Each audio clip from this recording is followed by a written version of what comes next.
Hi guys, good morning, good evening everyone from wherever you are joining from the world. So welcome to Power BI Dashboard in a day with Gulf BI Analytics. I warmly welcome everyone and thank you very much for taking this time. And even though it's a free event, so for taking this time and joining for this event, I really appreciate it. Okay. So without further ado, so we'll just jump into our presentation, right? So Power BI dashboard in a day. So what we try to do is within a day, we are trying to build a dashboard from basics to advanced. Like from we are starting from scratch, and then we jump into a advanced level. Okay. So okay. So I'll continue in my presentation. So first of all, I will give you a brief introduction about myself. I'm Kasan Manchanayake. I'm originally from Sri Lanka, and I'm not an IT guy, so I'm a finance guy. So I have been doing Microsoft Excel training for the last 10 years, and currently for the last 3 to 5 years, I left my day job and I'm working as a Power BI consultant and a trainer. Okay, and I run my own company in called Gulf BI Analytics, and currently I'm the leader in Microsoft Saja user group. So Microsoft they have appointed user groups. They have created user groups all around the world. And currently, I'm very much thankful. I'm leading the Saja user group. And also, I have taught more than 1,000 plus students in UAE and all around the world. Okay, then first of all, what is Power BI, right? So, okay, Power BI is a free application which you can download from Microsoft. And this free application will allow you to connect data from different places. Okay. So Power BI is a free application. You don't need to pay anything. You can just go to Power BI, Microsoft Power BI website, and you can download Microsoft Power BI software and you can install it in your computer just like a Excel software. And then using Power BI, you can connect to different data sources, right? Maybe you have your budget data in Excel sheet, and you have your sales data you are coming getting from another ERP system, and your forecast you are getting from another Excel sheet. So when you have your data in multiple places, using Power BI, you can connect to these sources, you can get the data. Because inside Power BI, we don't enter data. What we do is we connect to a data source and we grab the data, and then we use that data to transform the clean the data, and we build the reports based on that data. And once we get the data, what we do is we want to mash up, right? Because we are getting data from different places. So we want to match up the data and we want to build a data model inside Power BI. Yes, so Power BI, so it's a free application, as I mentioned, using Power Query, we will connect to the data and then we will do a data model inside Power BI. And after that, so we will do the analysis. So there is a formula language called DAX inside Power BI. So that using the DAX formulas, we will use the DAX formula. We will do all the analysis. So that's the main part inside Power BI. So if you don't know DAX, it's like you don't know Power BI, right? Because I have seen a lot of visualizations. Because visualization is just it's like peanuts. I would say like it's not that hard. So once you know the proper analysis, the DAX calculations, you can simply convert into a visualization. Okay. So using the DAX expressions, you will analyze your data, and then using the Power BI visualizations, you will convert it to visuals and you can share it with the others. So that is like the 10,000 foot overview, very high level overview about Power BI. Okay. Okay. These are the some of the dashboards that I prepared. So this because you are coming from, maybe you are coming from finance, maybe you are coming from HR, maybe you are coming from engineering. It doesn't matter.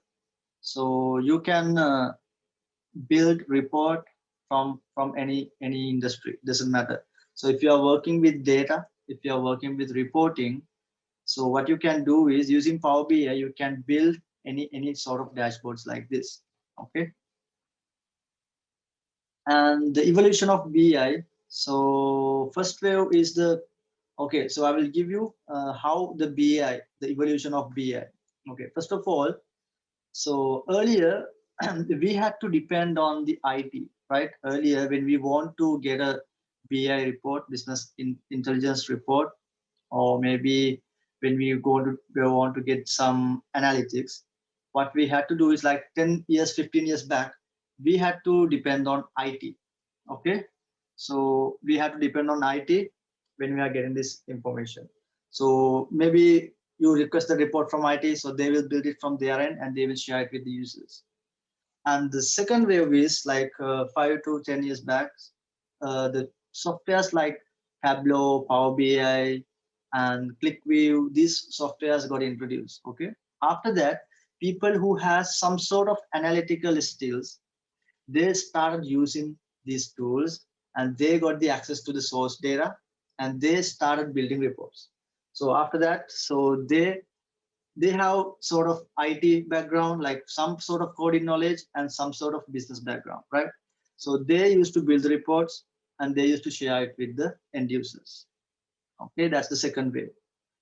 Then the third wave or this current era is people like you and me, who the end users, now using these tools like Power BI and those kind of BI tools, they have access to the source data. Now you don't need to depend on IT or you don't need to depend on analyst. Okay. Now what you can do is you can build your report by yourself. Okay. So if you know the requirement, you can connect to the source data and from yourself, you can build the report and you can do the natural language query. You can analyze everything. So, and you can do the complete BI solutions as per your requirement. So now this is what's happening in the current companies, right? Because of this the pandemic situation and everything, now a lot of things got changed during the last year. Now, if you're accountant, if you are engineer, or if you are a HR professional, it's not about your like the main skill. Maybe you have started qualified, or maybe you have HR qualification. So, but now with those basic qualification, the core qualification, you should have some reporting tool like Power BI or maybe any other software. Okay, so then only you can balance, because now in the current companies, a lot of companies are looking for these skills, not just HR plus tool like Power BI or some other software, and do the reporting and automating your reporting process like this. Okay, then I will move on to the end users needs. As an end user, as a report creator, what we need is first we need to access the data, right? So maybe your data is in a SQL server or Excel file or Access database. You have to first access the data. Okay, then you have to do the cleanings, because sometimes the data that we need, it's not in the format that we need, right? It's not in the way that we need, so we need to do some transformations. And then we need to mash up the data, because we are getting data from some sales data from Excel files, some budget information from another Excel file, and your sales transaction from Oracle or SAP. So you are getting data from different places. But in order to analyze all this data together, you have to mash up everything, right? And then after you mash up, after you build the data model, you need to explore the data, you need to analyze it. So you have different analysis capabilities in Power BI. So likewise, you have to analyze the data. And once you do the analysis, so there's no any point unless you visualize your data, right? So you have to visualize the data. And then finally, I mean, once you create the report, there's no any point of keeping the data with you. So what you have to do is you have to share it with others and get the share your insights and update your end users. So Power BI has addressed all these requirements. So using Power BI, you can access data from any place. So currently there are like 100, 200 odd connectors, data connectors are there within Power BI. And then you can clean the data, you can clean, transform, you can do all these things very efficiently within Power BI. and then you can mash up your data, and then so you can explore the data using the DAX calculations, and then can visualize your data with very rich number of visuals we have inside Power BI, and then finally you can share your reports. So I saw there are a lot of questions coming on, so I will try to answer the questions as much as possible um, during the break, because we are taking a break after 2 hours. Because the thing is, within the 6 hours, I'm trying to cover a lot of things. So we'll see the questions as much as possible. I will try to answer. Okay. Yes. So then I will explain you what are the main pillars in Power BI. Okay.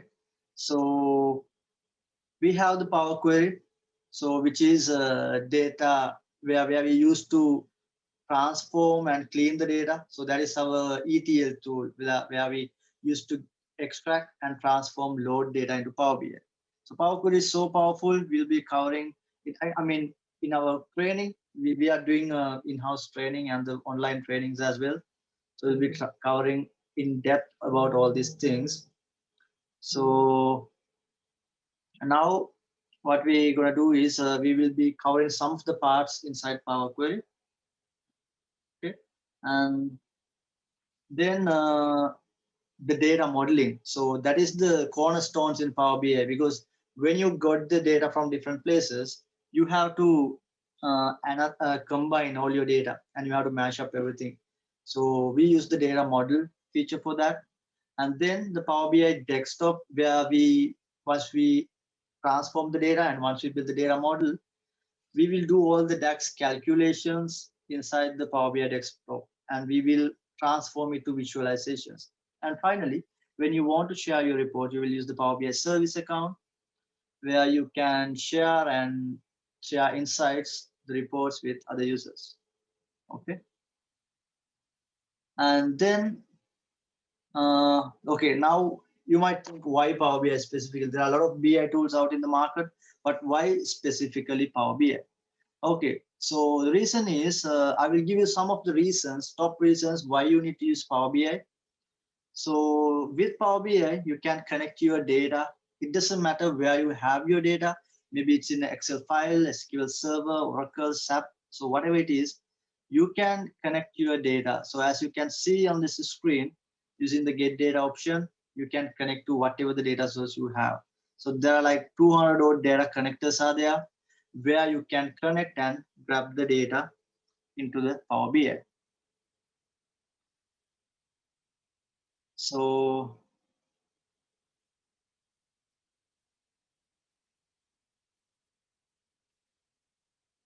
okay, then we will teach you how to prep the model, right? Then inside Power BI, you can build a data model, something called a data model. So because you are getting data from different places, so what you need to do is you will be building a data model inside the Power BI. Okay, so the lines that you see here, those are the relationships. So you are getting data from different places, and this data you can connect using these relationships. And then third, you can analyze your data using the DAX calculations. So it is with DAX, you can do very advanced calculations, like in a month, who are the new customers, how many customers drop, from the new customers, how much revenue you generated. So likewise, you can do very advanced analytics very easily using the DAX formulas, which you take like a lot of time from the Excel. You can convert it very easily using the DAX formulas. Okay, that's where the real power behind the Power BI. Okay, and you can just convert those calculation into very very interactive visuals. There are these visuals are very awesome inside the Power BI, these BI tools. So you can just convert very easily these calculations into visuals, and you can give a really appealing view to the end users. And then you can explore the data, even though you don't know anything about creating visualizations. There's something called Q&A, which we are going to discuss during the today's session. And using the Q&A, you can just search for like, okay, what are the top 10 customers, and you can build visuals using the Q&A feature. And also the using the artificial intelligence, because Power BI, they are spending a lot of time and on these updates. So every month they are working on the updates, and they're using a lot of AI based artificial intelligence and different algorithm based visuals. So using these ones, you can get AI insights as well. Okay, and then as long as you have internet connection, so you can access Power BI from anywhere, because we have the service account, which is online version. So you can, as long as you have internet connection, you can log in from your mobile, or you can log in from your tablet or PC. So you can log into your service account, and you can anytime you can analyze your data with Power BI. And finally, you have connected to your data sources. Right now, you might think, okay, you have connected, but when you update your new data, what's going on? So there is something called data refresh, where you can refresh your data source every 4 hours, every 8 hours a day, every hours a day, and always you can get the real-time data into the Power BI. Okay, so who can use Power BI? So I would say anyone. You know, maybe you're from HR, you are finance, sales, investment banking. So whatever the industry you are, whatever the department that you are working in, but as long as you are working 1 to 2 hours in the reporting, so I think definitely you should move to Power BI and you should learn this amazing software. Okay. And there's a company called Gartner. So they are working on the like they do market research on different software products. So as of 2020, so as per their analysis, okay, so Microsoft, they were the number one in the market in the BI. Okay, and then as of 2021, can you see still Microsoft the number one? They are the number one in the market, and can you see the gap? This gap has been increased from 2020 to 2021. Okay, so that's why you should learn Power BI. So this is keep growing. You know, there are a lot of millions, billions of Excel users around the world. So all these Excel users, they are getting transformed to Power BI for the reporting. Okay, because I'm not saying that okay, we are going to replace Excel, because no, this is both our Microsoft Power BI. I mean Microsoft product. So mainly for the reporting, you can use the Power BI as a, because it's really awesome and really advanced when it comes to the analytics and the visualizations and sharing your reports. Okay, then finally, when it comes to the license, because Power BI, there are two versions, the desktop versions.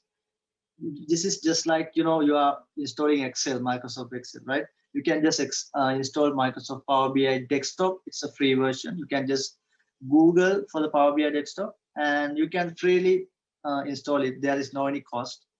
But when you want to share your report with someone else, just like in Excel, we don't do like, you know, attach it to a mail and add as attachment and send it to that other person. We can't do that in Power BI. What we do is we do something called publish.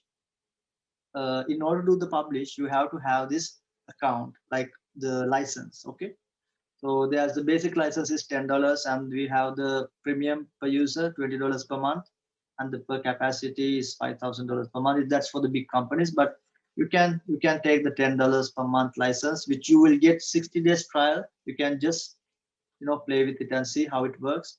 So once you get the license, you will get online space from Microsoft Cloud, and you will get a username and password where you can log in and put your reports, and from there you can share your reports with another user who has a license.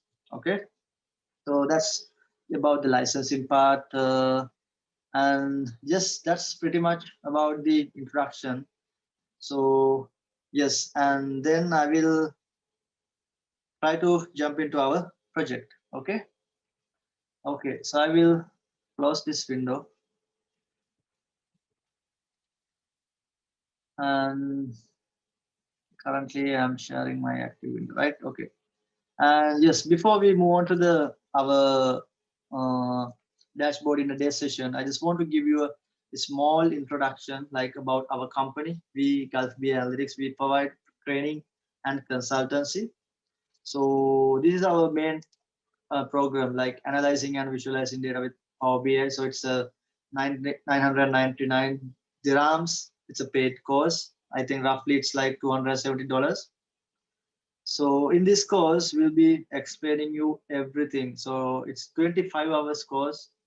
So, and we'll be explaining everything on Power Query, the data modeling and the DAX calculations, and how to design interactive reports. So these are some of the comments from our recent students, because some of the students.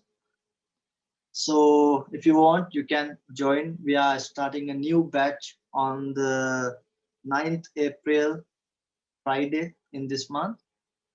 And we have some other courses as well. So by mastering Power BI DAX calculations and financial reporting with Power BI and Excel as well. We have some courses on Microsoft Excel as well.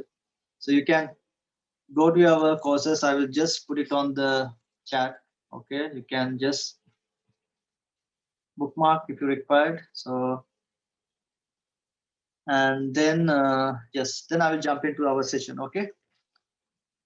Okay. So hope you all can see my screen.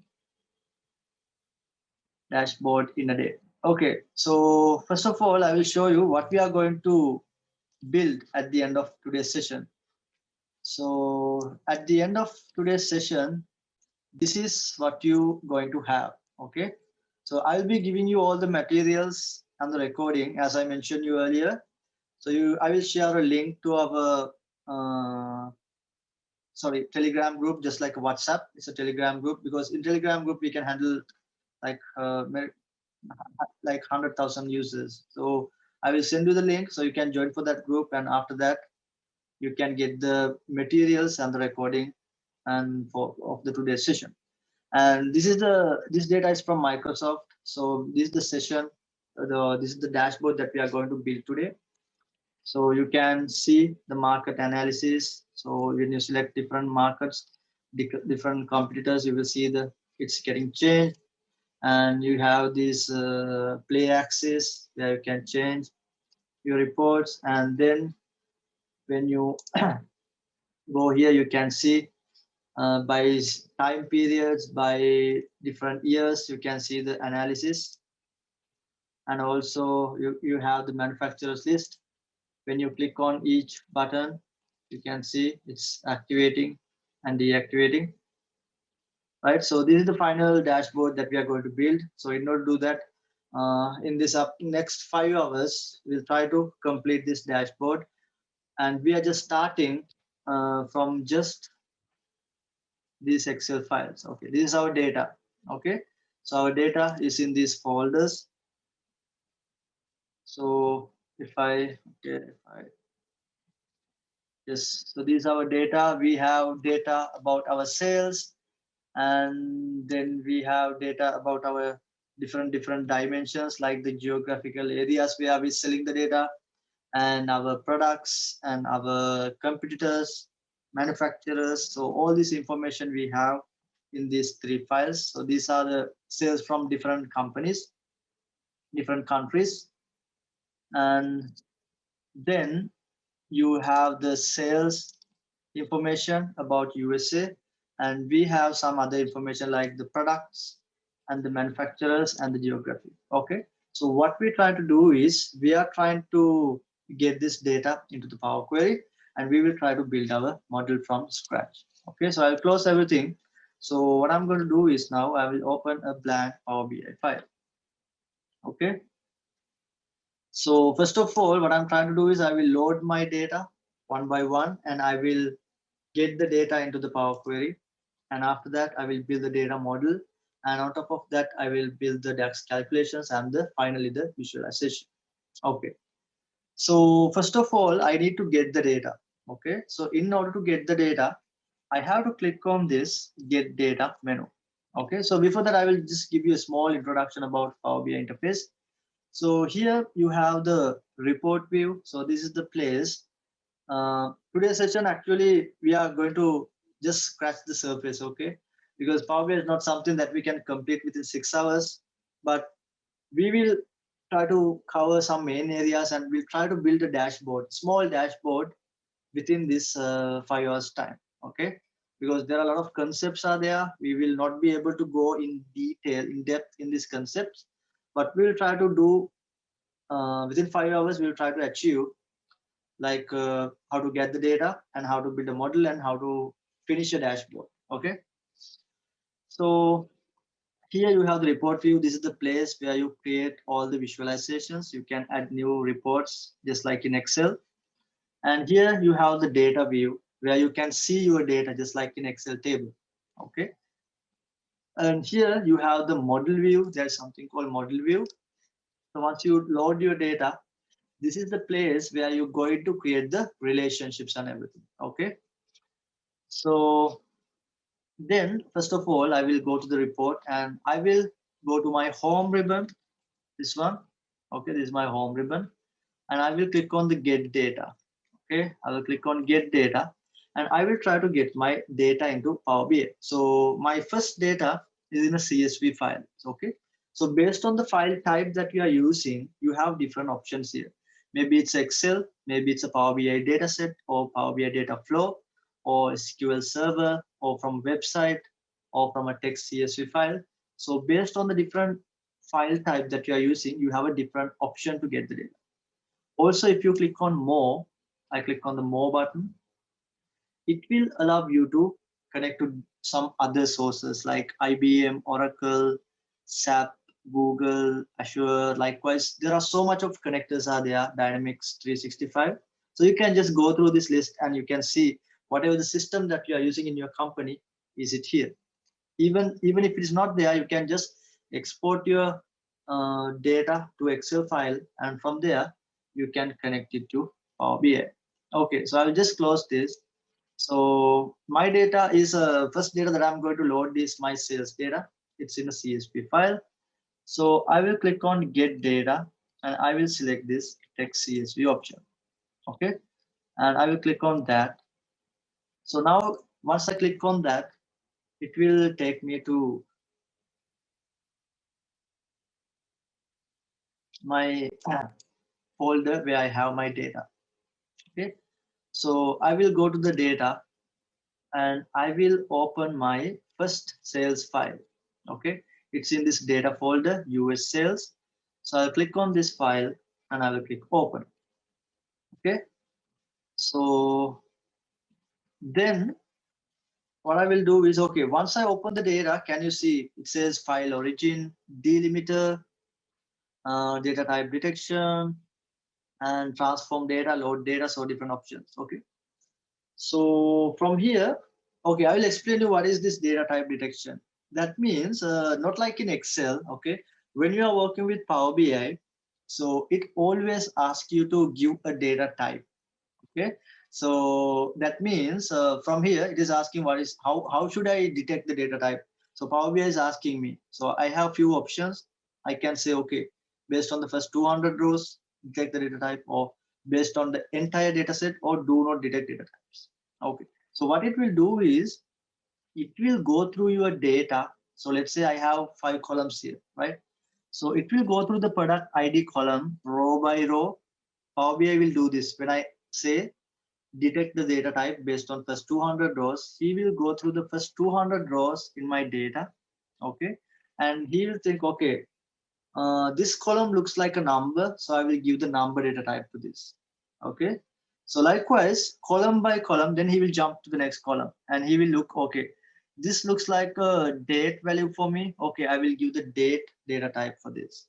Okay, and then zip code, okay, it looks like a number, I will give the number format. Likewise, he will go through my data and he will decide the data type. Okay, so that's what it's doing by this data type detection. If you want, you can just ignore it and you can do it by manually by yourself as well. And then you have the transform data and the load the data. That means load means basically without going to this Power Query, there is something called Power Query.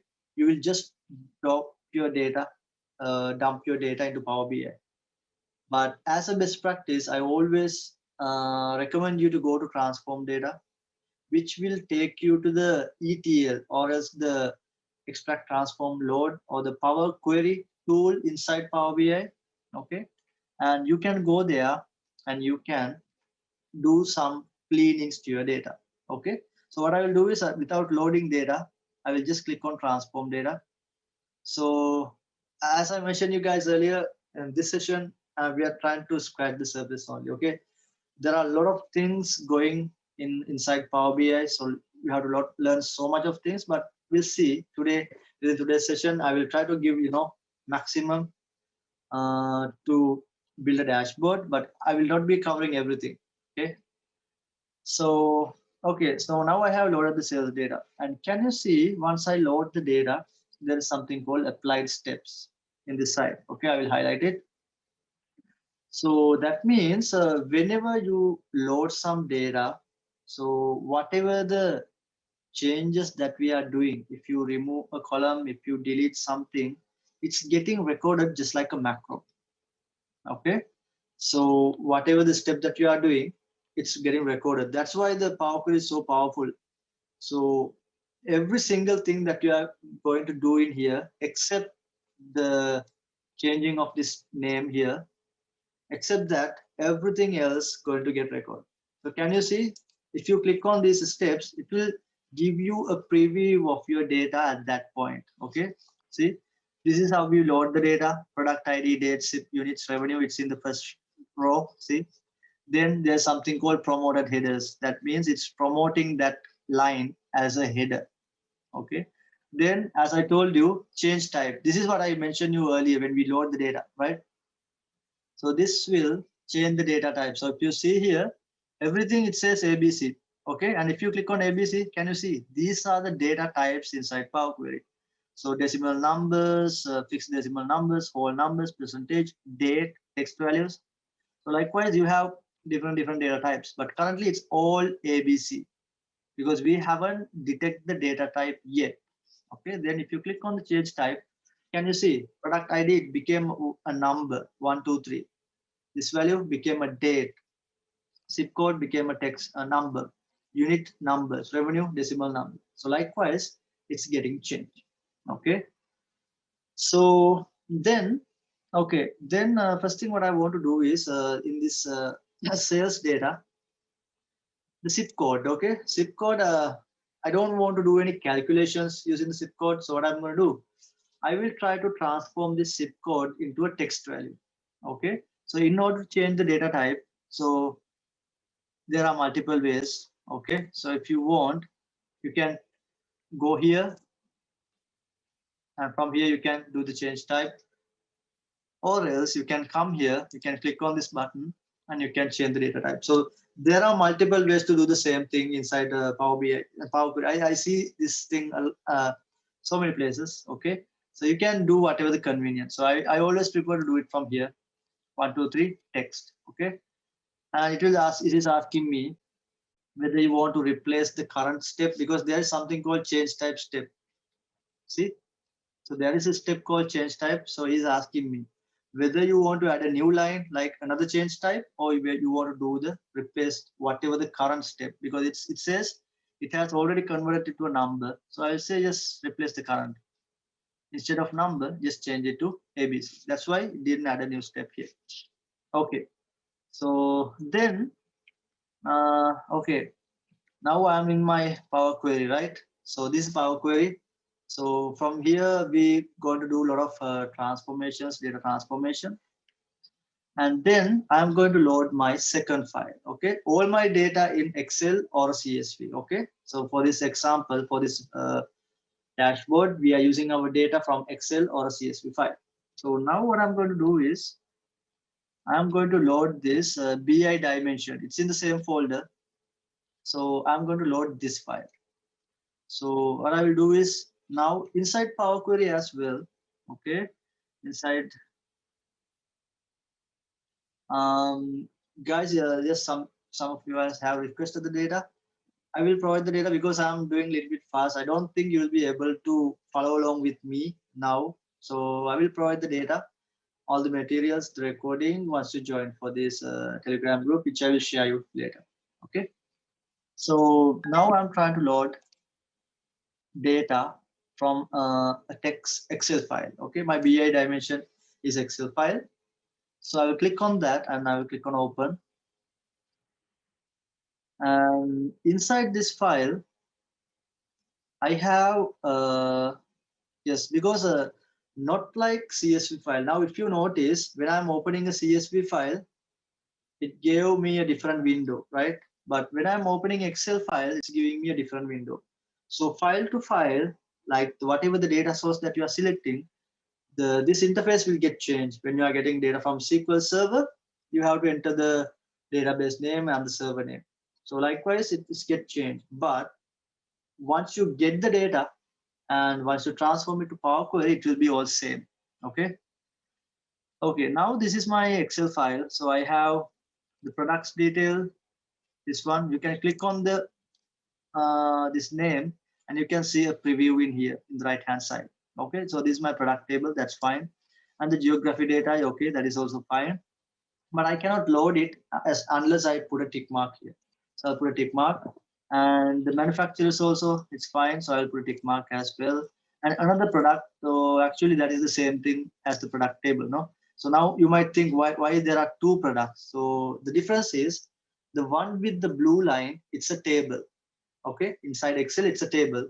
And these ones are Excel sheets.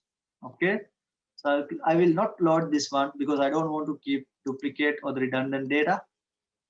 So I will load this product table and geo sheet and the manufacturer sheet. So now you might think, where is the transform data, load data? Because now we are inside the Power Query. So you don't have so many options. You just click on OK and it will just put it in Power Query. Okay, so I'll click on OK. And it is loading my data into the Power Query. So now I have sales, products, geo, manufacturing.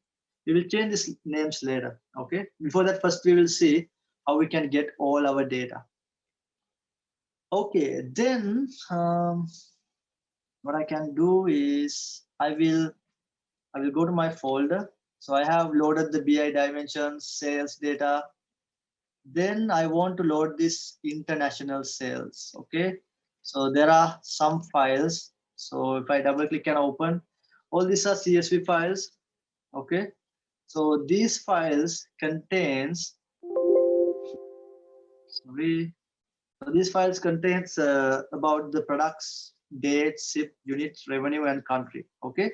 For each country, what are the products we sold, what is the revenue, and what are the dates. Likewise, we have the same information for all the countries. Okay, if I just open the Germany as well, so it will show me the same data, right? So the column names are same. Okay, so the same structure, same names. So in that case, what I can do, since all the names are same and it's all same kind of data, instead of loading it one by one, what I can do, I can load this complete folder. Okay, so since all my data is same, okay, so what I can do is I will go to new source. At this time, I'm not going to load it as a text CSV or Excel. What I'm going to do is I'm going to load this data using a folder connection. There is something called folder connection.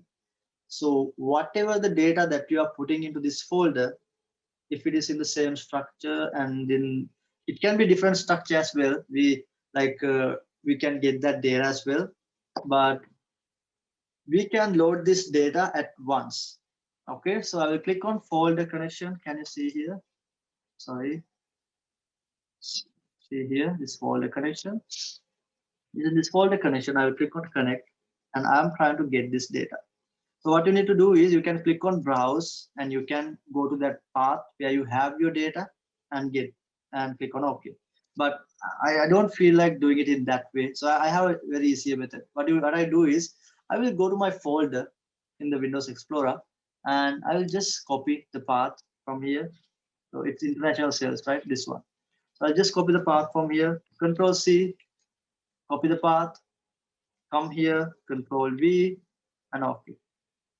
Guys, today's session I'm doing a little bit fast, okay? So this is now how we do the original sessions. We are doing a little bit slower because I know a lot of people are coming from business background. You guys are not all IT people. So maybe you all are coming from Excel background.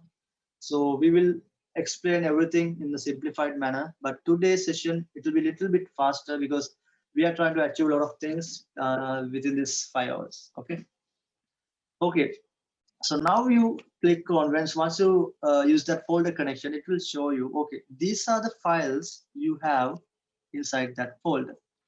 Okay. So you can click on combine and transform data. So this, what this will do is, this will, without doing any transformations, it will combine the data into one file. Okay. Now my data I have in 6 files, right? Australia, Canada, Germany, Japan, Mexico, Nigeria. What this will do is, this will combine your data into one file and transform. But instead of doing that, I just want to click on transform, because always I prefer to go to the Power Query and show you what is happening behind the scene. Okay. So I'll click on transform data. And these are my 6 files. So what I'm going to do is, when you load the data, always you will see there's something called content. Okay. The content, this column has the files that you have in your folder. So if you click on the blank space of the side, can you see? It will show you these files like Mexico, Nigeria, these files, right? So what you can do is, you want only this file, because I did the name, extension, the date access, these fields I don't need. So I want to remove this column. So if I want to remove anything inside Power Query, so what you can do is, you can right click and remove. Okay. Or else you can select the column. You can come here and remove columns. So whenever you do something inside Power Query, what happens? It's getting recorded here, right? But there's a nice cool feature, right? When you, let's say you have 100 unwanted columns, right?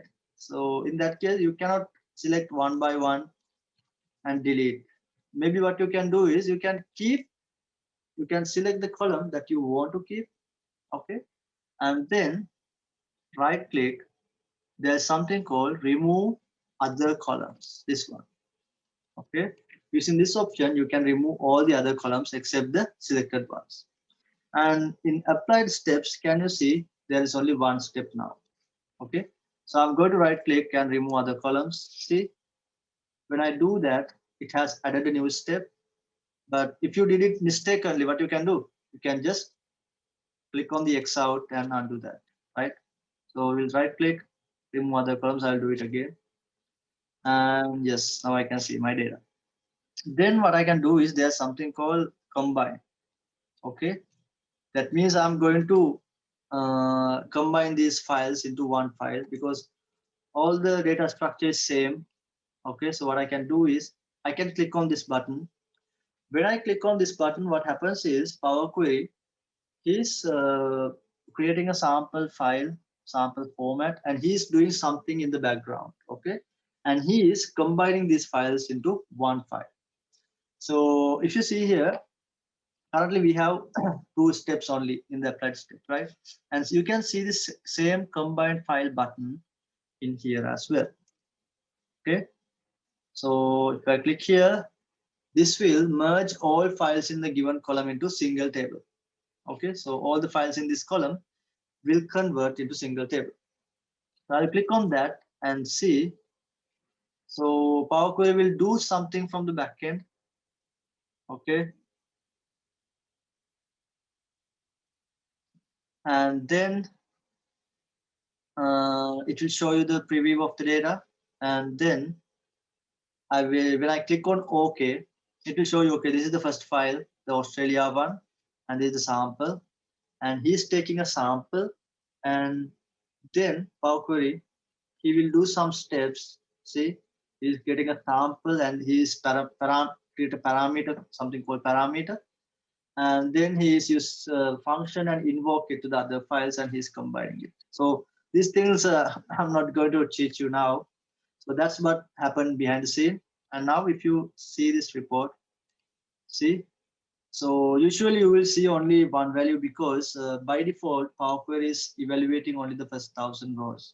Okay, so you can click on load more, and it will show you all the other countries which were there inside that folder, right? Australia, Canada, Germany, Japan, Mexico, Nigeria, everything has been combine it to one file. Okay, and just Nicholas has given a comment that now when you remove anything inside Power BI, so you might think, okay, what happens to the behind the scene, like what happens to the source file, right?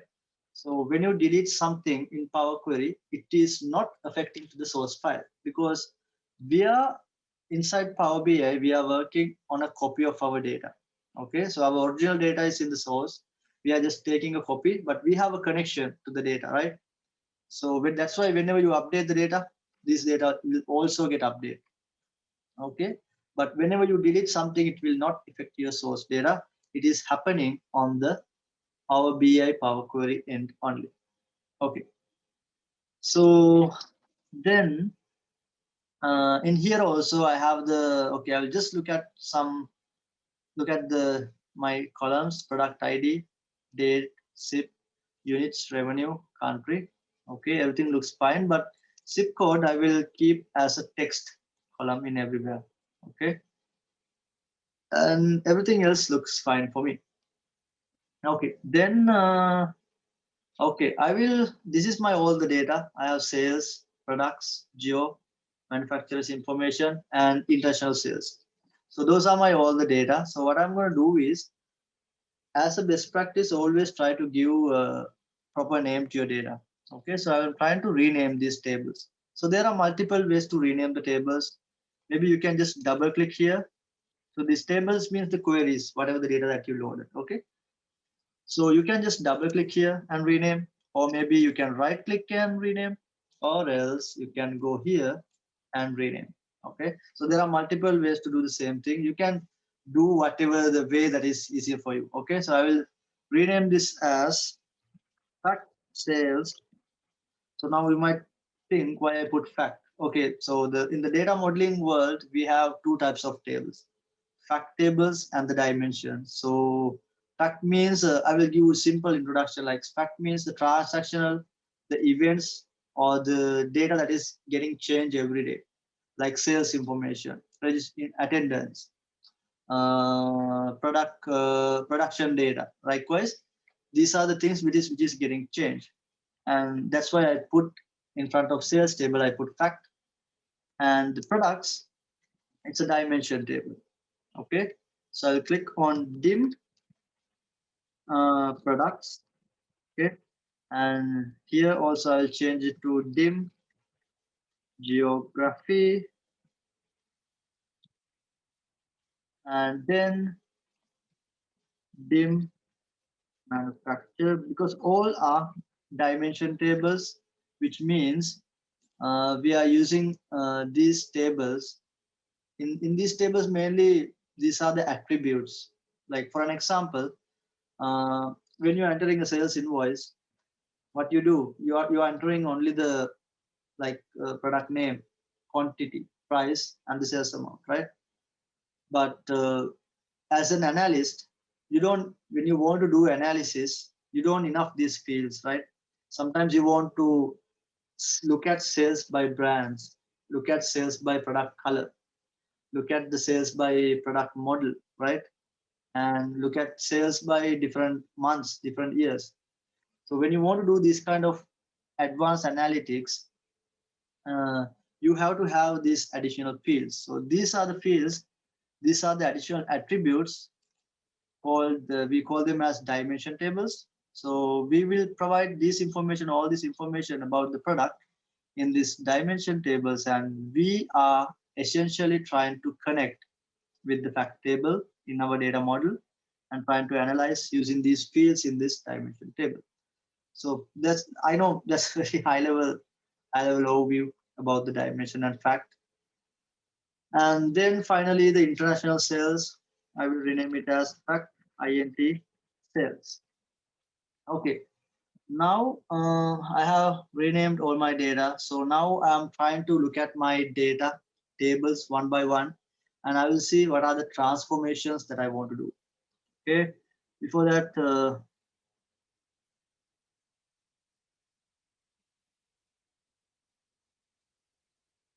I'll look at some of the questions and I will try to answer it during the break. Okay. Okay, then I will first go to my product table. Okay, and I will see what are the things that I can change here.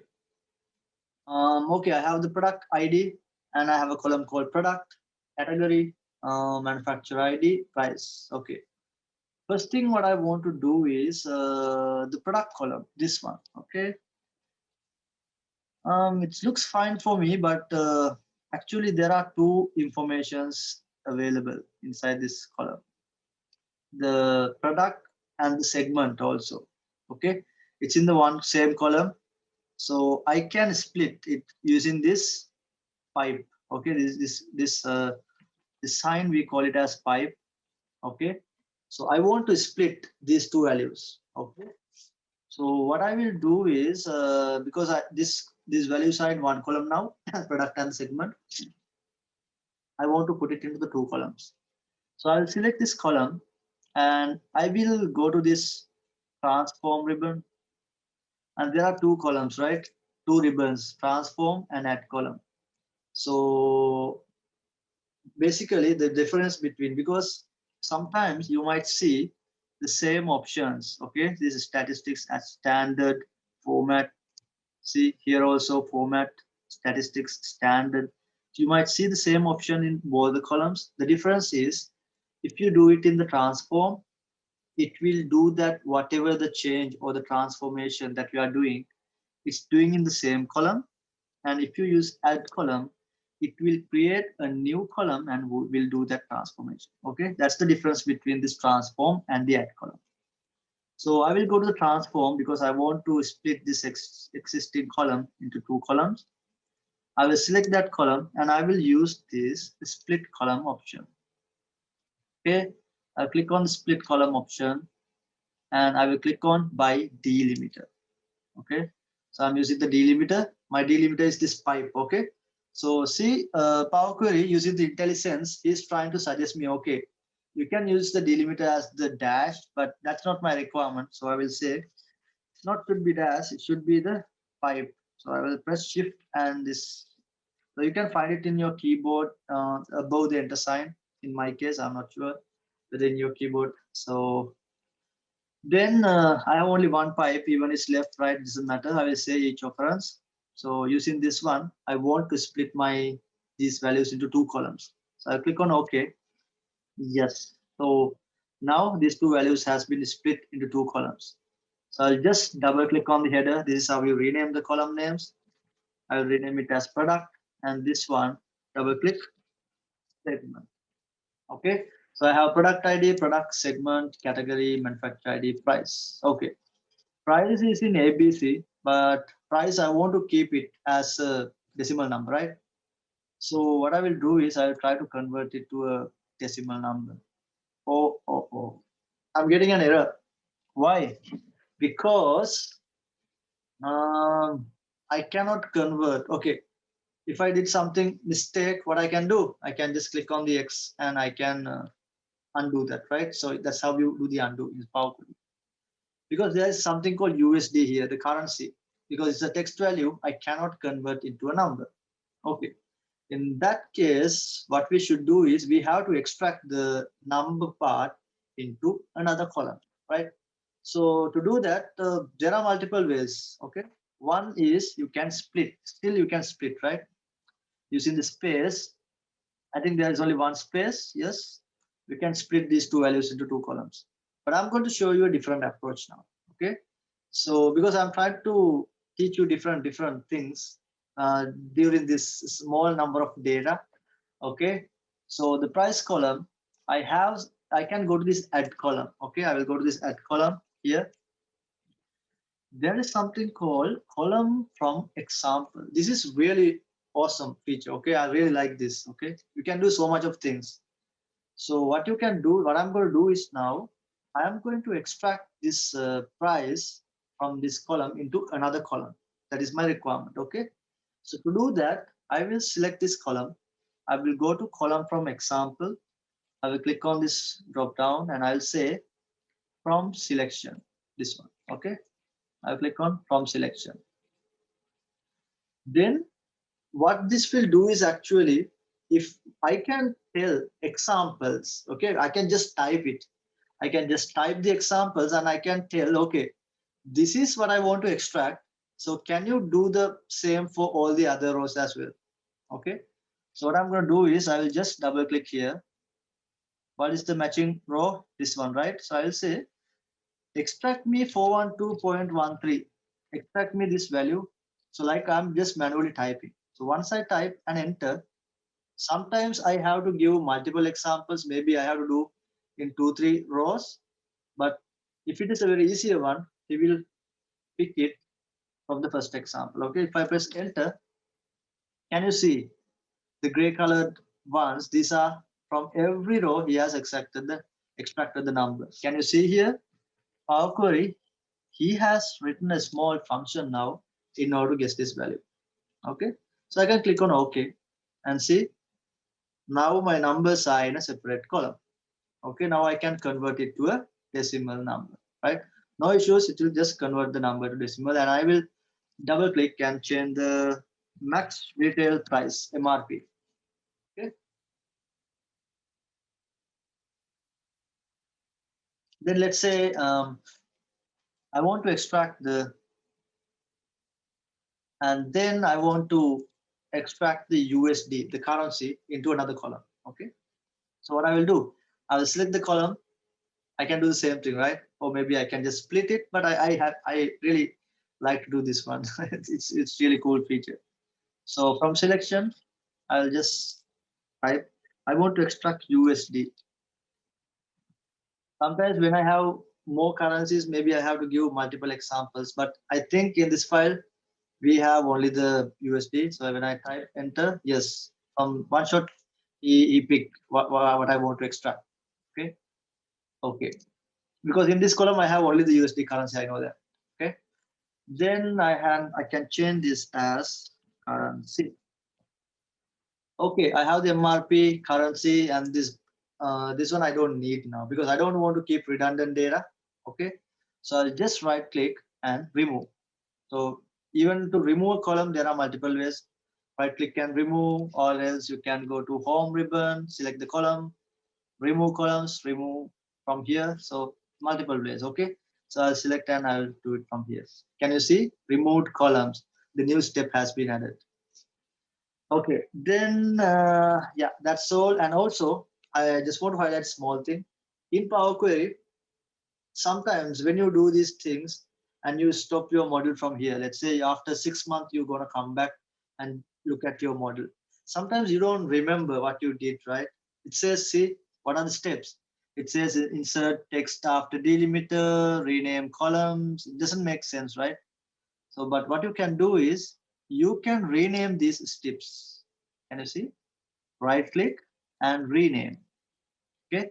So you can put a meaningful name. Whatever you did at that time, you can write a meaningful name. So maybe what I did actually here, inserted text after delimiter, right? I can say, I can rename this extracted price into another column. So you can type anything. Okay. So likewise, you can give meaningful name. So whenever you look at your model or someone else look at your model, it will be really easier for them to understand. Okay, I'll click on the last step and I have to do one more thing. If you look at the category column, can you see there are a lot of null values? Okay, because when we store our data with hierarchies, this is what happens, right? I mean, all these seasons supposed to be under mixed category, but here only I have the mix and all these are null underneath that cell, and the productivity it's rural and the rest of is null. This one is null. So what I want to do is I just want to fill this value to the other cells as well. Okay. In order to do that, there is a feature called fill down. Can you see in the transform ribbon fill? You can do fill up and fill down. How it works is whenever you have a null cell, okay, so these ones are null. Nulls means blanks in Power Query. Okay, so if there's a cell without anything, it's not blank inside Power Query. Okay, so he doesn't consider it as a blank. It should, the null word should be there. That's a must. Now, when it says null, what you can do, you can copy this value to the below cells until it finds another filled cell or any cell with a value. Okay, so what I can do, I can select this column. I can click on fill down. Can you see? Mix has been copied to all the other cells until it finds a value. Then that one. So likewise, it's getting copied down. Okay, so I think the products table looks fine for me now. Okay, and then I will go to the geography. Okay, so this is my geography tables, and I will just, if I go to the geography table, I'll just open the Excel file as well. Okay, can you see there are some two unwanted rows? Okay, that's why you see here this last updated dates and everything. So what I want to do is I don't want this data here. So I will try to remove these two columns. Okay. So inside Power Query, there's one thing, you cannot enter data. Okay. So if I try to enter something, you cannot do. Power Query is not to enter the data. Only thing you can do is you can transform and you can do any changes as well. Only the changes. Okay. And Vinayak is asking, can we export the transform file? You cannot export, but you can copy the table. See, copy entire table. Okay, you can copy entire table and just paste it in Excel sheet. That you can do. Okay, and guys, I want to show you one thing. This is actually apart from the today's session. That whatever the things that you are learning today from here, it's all available in the Microsoft Excel as well. Okay, so maybe if we had enough time, I will just show you by jumping to Excel how you can find this feature, the Power Query inside Excel. Okay, you just need to activate one add-in. So if we have time, I will try to show it to you. And geography. Okay, so now I am in the geographic table. So I will try to remove these two columns. Okay, so there is one limitation inside Power Query. You cannot, if you want to delete a particular row, you cannot do that. But there's a trick that you can transpose your table to the other way around and you can delete the column. Like you can transform this row into column and then you can delete. That's a separate way, but by default, you cannot delete any selected row. Only you can delete if you go home. So these are the only options you have. Top rows, bottom rows, alternative, duplicates, blanks, and errors. Okay. But my requirements is only to delete this first two rows. Okay, so I can use the top rows option, right? Remove top rows, and I will say top two rows I want to delete. Okay, yes, remove top rows. Can you see the step has been added? Then I will promote this header, city, state. I will just promote it to headers. Okay, I will go to transform. Can you see here? Use first row as headers. I'll click on that and I will promote it to the headers. Okay. I have zip code, city, state, region, district, country. Looks fine for me. Only thing is a zip code. I want to change it to text. Okay, replace the current because there's a one step currently added. I want to replace the same. Okay. Okay, so geography data is also looks fine for me. And then I will jump into the manufacturer's data. Okay, so I'll try to show you the Excel file as well. So this is how our manufacturer data looks like. Okay, but I want to transform it to the other way, right? Other way around. Okay, so I'll show you. So I'm in here. First thing is this manufacturer ID, manufacturer, and logo. Okay, now it's in 3 rows, right? I want to transpose it to the 3 columns. So before that, these last 3 rows I don't need.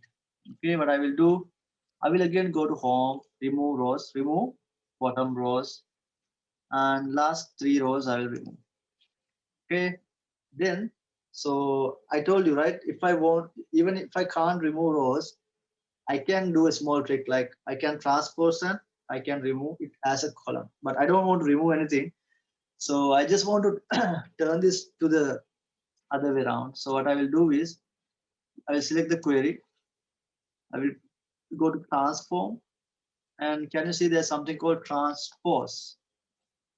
Okay, I click on that and transpose my data. Now I have the manufacturer ID as a column, manufacturer as a column, logo as a column. Okay, so now I will promote the headers and manufacturer ID. I have manufacturer and the logo. Okay, so that is also looks fine for me. And before the break, I'll try to take some questions. Okay, we are taking a break in another 50 minutes. Okay, and after that 1 hour, we will try to connect. And then, okay, manufacturer table is looks fine for me. Then I am going to this international sales. So this table is also looks fine. Okay, now what I'm going to do is I have the sales for USA. This is my USA sales, right? And this is the sales from other countries. Okay, so when it comes to this, both are, can you see, both are my fact, right? These are my transactional data. In that case, I don't want to keep it in two separate tables. So what I prefer to do is I want to combine these two and keep it in one table. Okay, and what are the columns in this table? Product ID, date, ship, units, revenue, and country. This is the international sales. And sales also product ID, date, ship, units, revenue I have, except country. Okay, now what I'm trying to do is I'm trying to do something called append. Append means I'm trying to combine. Okay, I'll try to show you with one example. Okay, so what I'm trying to do now is, okay, I will, okay, this is what it means by append. Okay, so now I have two tables, right? I have my sales. So if I show you, this is my one table, fact sales, and this is my other table, fact international sales. Okay, so it's just like this. I have two tables. So what I'm trying to do is using the append option, I am trying to combine. Okay, and if you notice in my fact international sales, I have a country column, which I don't have in my fact sales table. So when I'm going to do the appending, what happens? It doesn't matter. I mean, even though it's a different order, it doesn't matter. Okay. So Power Query is very intelligent, smart, even though this column order is different. As long as the column name is same, A, B, B, C, and C. Okay. He will combine the based on the name. Okay. Not based on anything, based on the name. So can you see the final result here? 1, 2, 3 from this table, 4, 5 from this table, append in one column. Okay, and column C is available in the first table, right? Only in the first table. In the second table, I don't have, so there are some null values. Column D, it's only available in the second table, 4, 5 is there. So there are some nulls in the first table. Okay, that is what appending will do. Okay, so I'm trying to do the same in here. So in order to do that, what I will do is I will select a one table and I will go to this home ribbon, and can you see append queries? Okay, I will click on append queries and I will just do it on the same table. And it is asking me whether you have two tables or more than two tables. If it is more than two tables, you can just select this one. Okay, I'll select this one because even if it is two or more, I can use the same, right? My other table is fact international. You can double click or you can just drag and drop. You can do any method.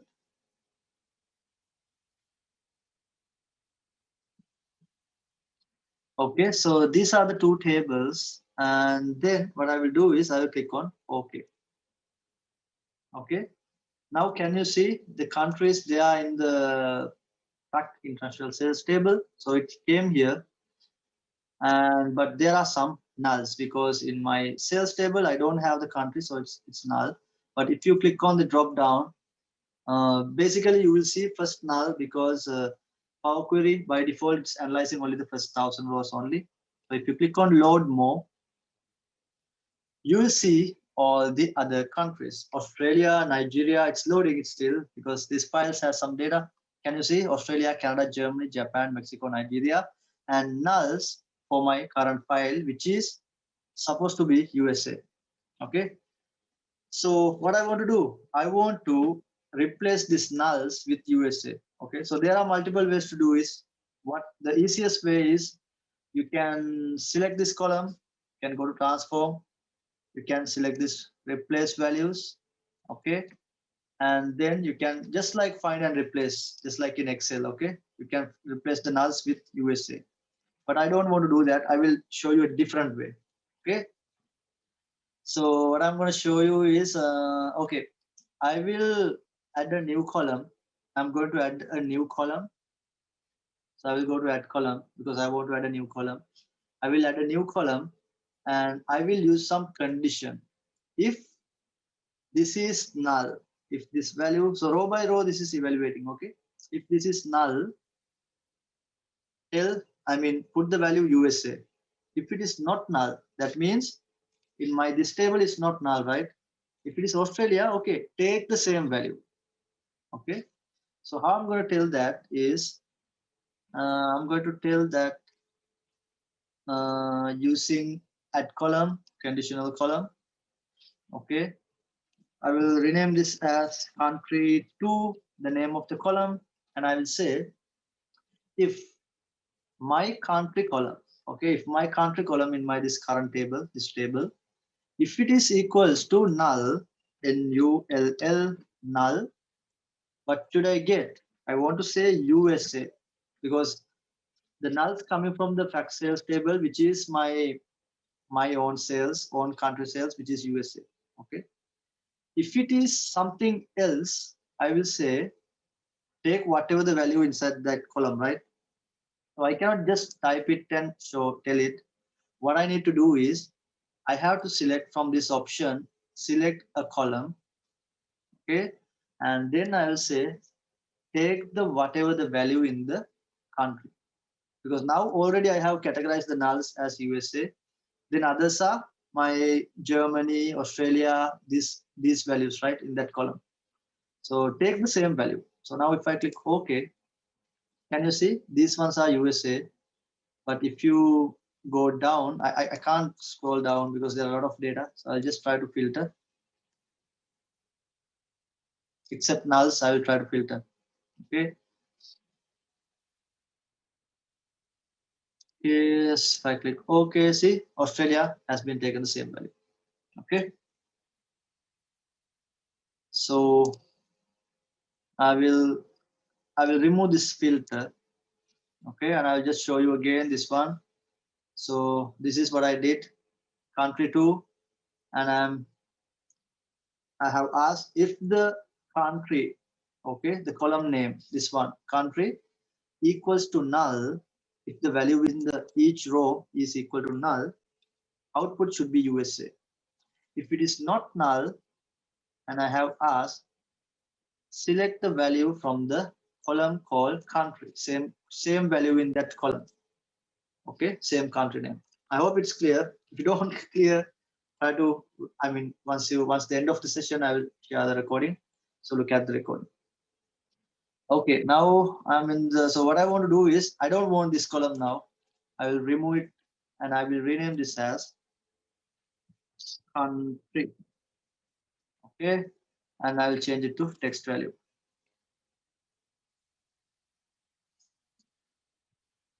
Okay, country, revenue, units, ships. So yes, this information are fine. Okay, product ID, date. Okay, then okay, I think those are the all transformation that I want to do for my data. So what I can do now is I can load my data, right? This data, I can load it to the Power BI. So I'll just click on. So now everything what you did in here, it's in the Power Query, right? So if I just try to show you the Power BI now, that is Power BI. There is Power BI. Okay, see in the fields, if you see here, there is nothing. Okay, because I haven't loaded anything into the Power BI yet, because everything is in Power Query, all these tables. That's why here, this area, it's blank. You have not loaded any data yet. Okay, what I'm going to do now, I'm going to go to Home, close and apply, and I'm going to load this all the data into the Power BI. Close and apply. Yes, it will take some time. It is loading the data. And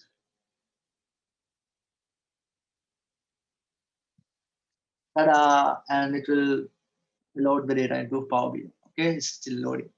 Fact sales, dim products, geography, manufacturers, and fact international sales. Okay, well, just give me a few seconds. Okay, meanwhile,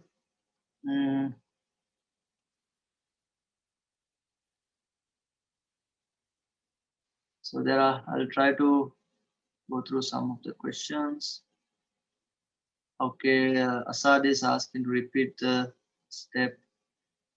Okay. Yes, I will guys share the guys Telegram link, but not now. Maybe towards the end of the session. Otherwise, I want to keep you guys. Okay, I want to keep you guys in the meeting. Okay. Otherwise, I'm not getting motivated to do the session. So okay. So just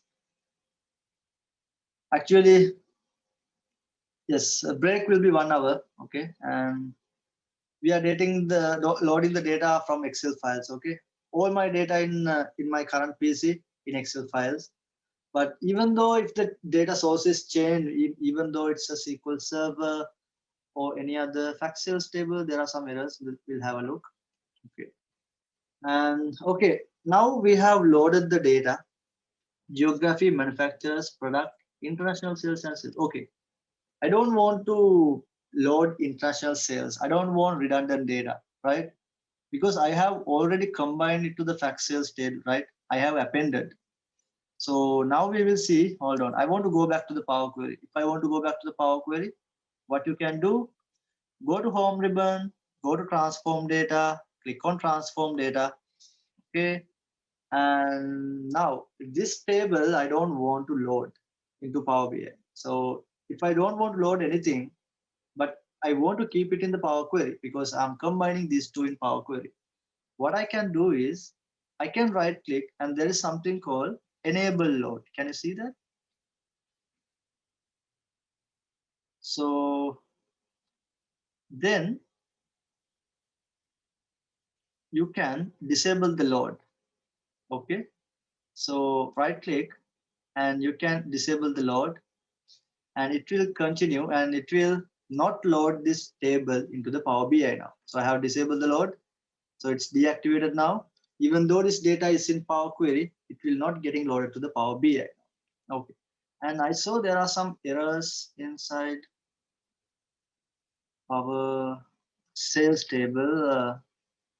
What are the errors? It doesn't show me any errors in here. If you can't see these windows, these what do you call this? This column distribution, the formula bar. If you can't, you can go to the view and you can activate and deactivate. Okay. Okay. I cannot identify what are the errors. It's okay. So I'll just go to Home, close and apply, close and apply. Okay. Now our Power Query part is done. Okay. Now it's 11:23. Okay. I will try to take some questions now. Okay. So what are the questions we have? So there is a lot.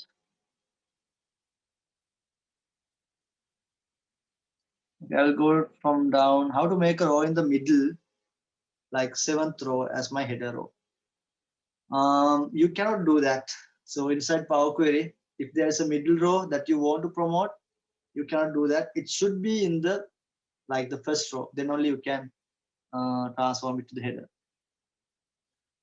Data size limit, there is no any data size limit. Okay, you can load any number of data into the Power BI. But when you load from Power BI to Power BI service, there's a 1 GB limit. Okay. How to download Power BI? Okay, it's really easy. You can just go to Google and search Power BI desktop download, and then you can download. And then yes, Power BI can load any number of data. Okay, it can be 50,000, 100 million. It doesn't matter. Okay. Then yes, Vishal has asked why we are loading both the cells. Yeah, that's why I removed that. Okay. And then okay, okay. I think I will go down. I will answer the latest question. Yeah, better if you can put the questions now because I cannot go through again. Want a okay? How to check the error and rectify? Actually, inside Power Query, you can see the errors, but like data errors, like if there is any value errors, like if you have converted these kind of errors, you can find out by, hold on, I'll show you. Because I was planning to, till by the break, I was planning to start the data modeling by 11 till 11:26 to 11:45. I will be taking your questions. Okay. So I will go to Power Query again. And okay, so I will try to answer the how to check the errors and rectify. Okay, so if you want to find the errors, what you can do is you cannot rectify it here. Okay, only thing what you can do is you can remove the errors. Okay, one second. Okay, one second, guys. So I'm trying to expand this window. Okay, once you find the errors, what you can do is from here, there's a remove column, remove rows. From here, you can remove the errors. You cannot rectify inside Power Query. You can remove it. Uh, then how to prepare the data for financial year? I think must be asking like date, how to convert as like maybe in some cases financial years are different from the calendar year. Is that what you're asking? In that case, what you can do is when we are creating something called date column. In that column, you can put some condition. If the dates are above April, you can convert it to like the financial year. Likewise. And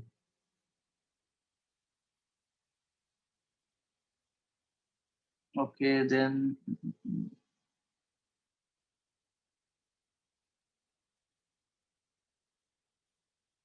can you show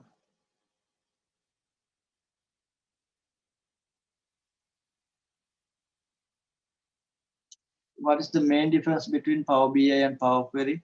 Power Query is to transform and to clean the data. Okay, you can remove and you can clean your data. But Power BI, in the sense, you inside Power Query, you will use the mashup or the M code, and you will do a lot of cleanings over there. And in the inside the Power BI, mostly what you will do is you will do the analytics, the calculation, and the visualization. And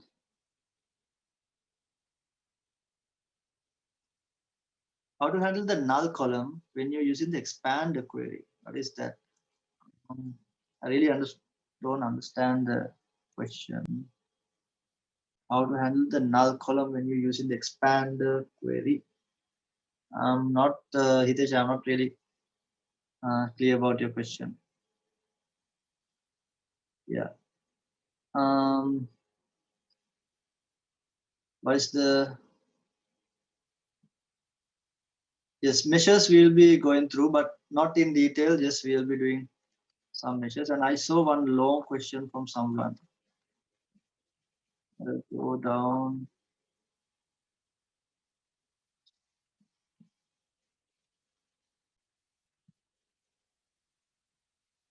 sorry, I saw one long question, but I can't find it now. Okay, so a lot of people has asked to repeat this question. Yes, okay. So a lot of people have asked regarding this conditional column. Okay, I will try to do it again. Okay, so the new column. So we are adding a new column in our data. Okay, now our requirement is the country column. Now there are some null values, right?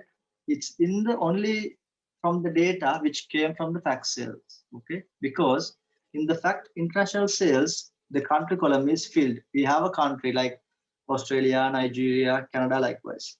But in this column, we don't have the country, right? When we are here, we didn't have the country. So when we do the appending, it results some null values.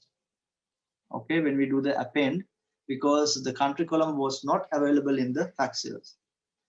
Then what we did was we tried to replace these nulls using a conditional column. So I added a conditional column like this, and I say if the values in the country column, this one, if it is equals to null, then put USA.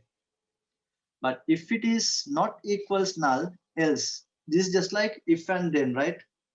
And then I will ask the system to select a column, and from that column, whatever the value in this country column, take it and put it in here. So basically, I'm taking the values from the same column.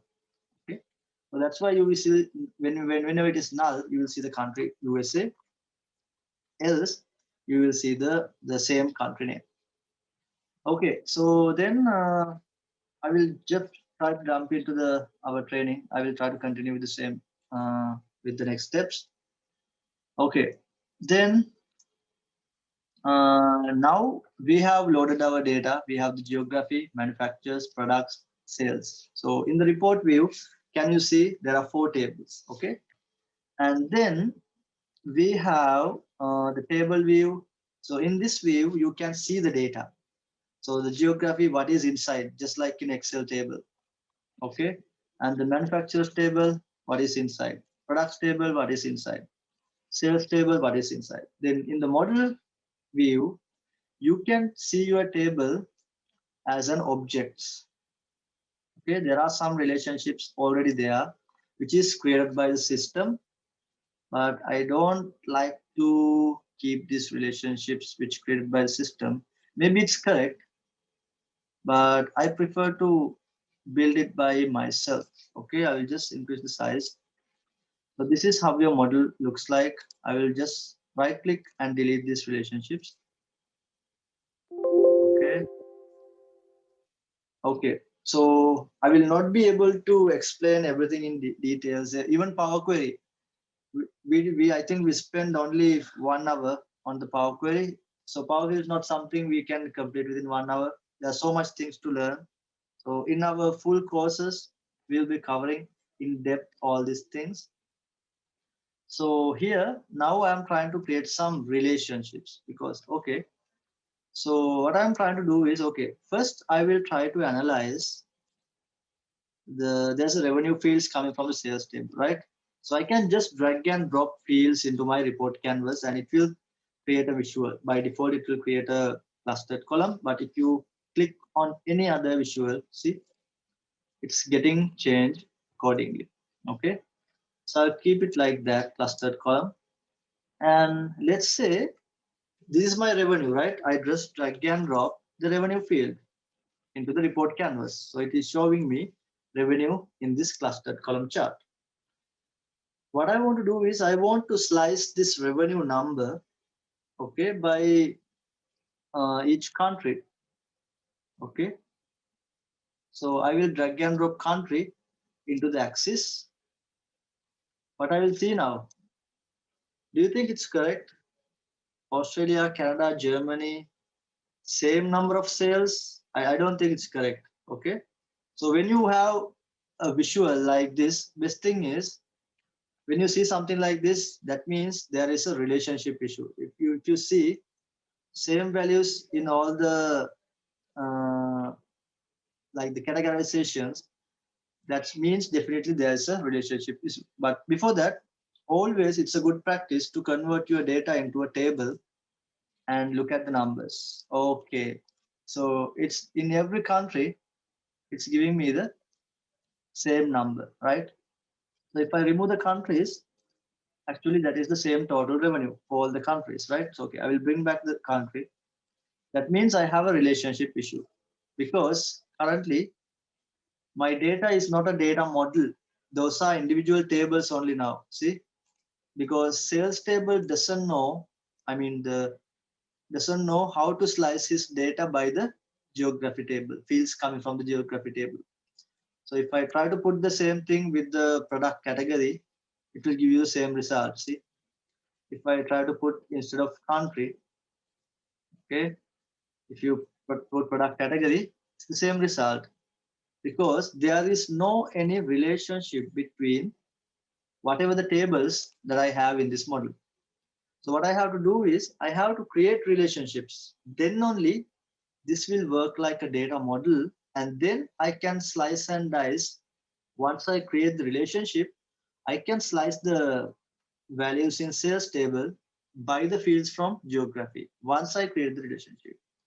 Okay, before creating the relationship, so I'm not going to go in detail, okay, but I'm going to show you, like I should have a common column. We call them as primary keys and the foreign keys. Okay, I'm not going to go in detail about these concepts. So sales table and the geography table.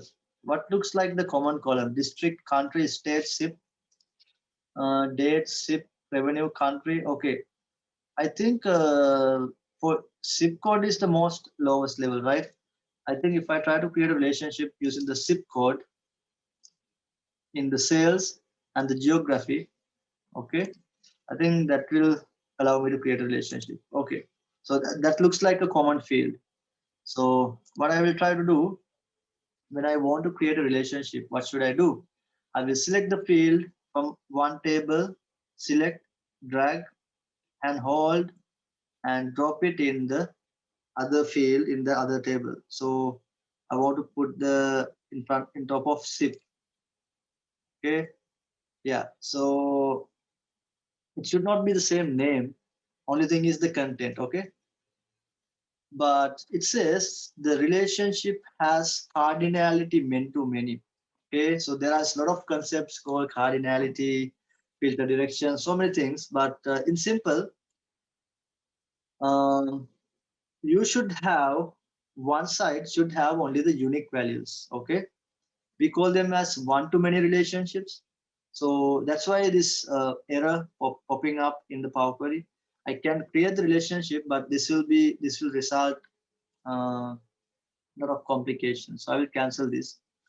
So what I want to do is before I'm creating a relationship between these two tables, I want to maybe the best thing is if I use the country and SIP, if I concatenate these two, if I create a new column in my table in both the side, I think that would be better because one side should have the unique values. So in that case, my geography table will have unique values, right?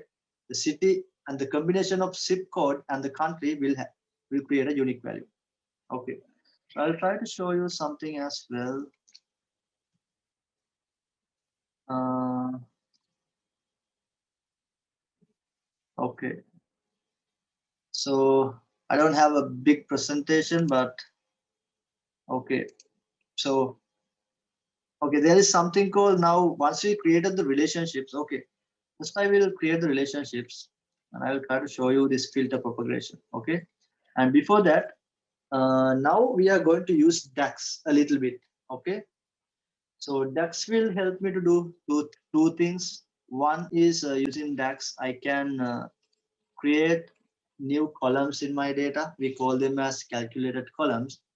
And also DAX will help you to create measures which looks like calculations. Okay. So what is a calculate column? Calculate is column is something like this. Okay. You have in your table this. So imagine this is your sales table. When you want to create a new column, you can use some formula using the DAX.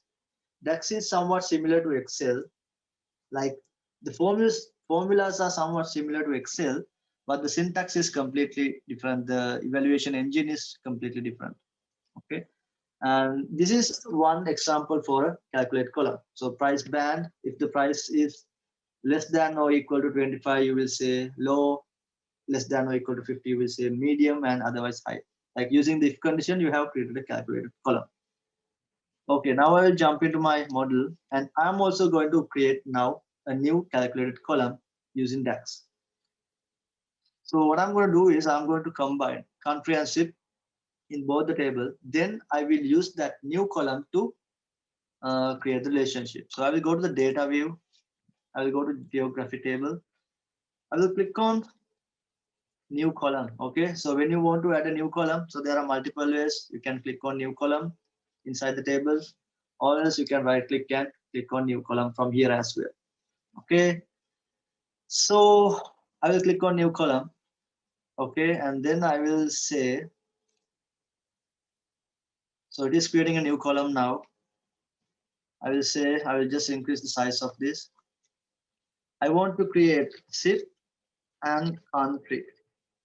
Okay, using these two columns, I want to form a new column, which is the combination of both ship, and I can combine using the, when you refer to a column, always inside Power BI, inside DAX, always you refer using the both column and that current table name.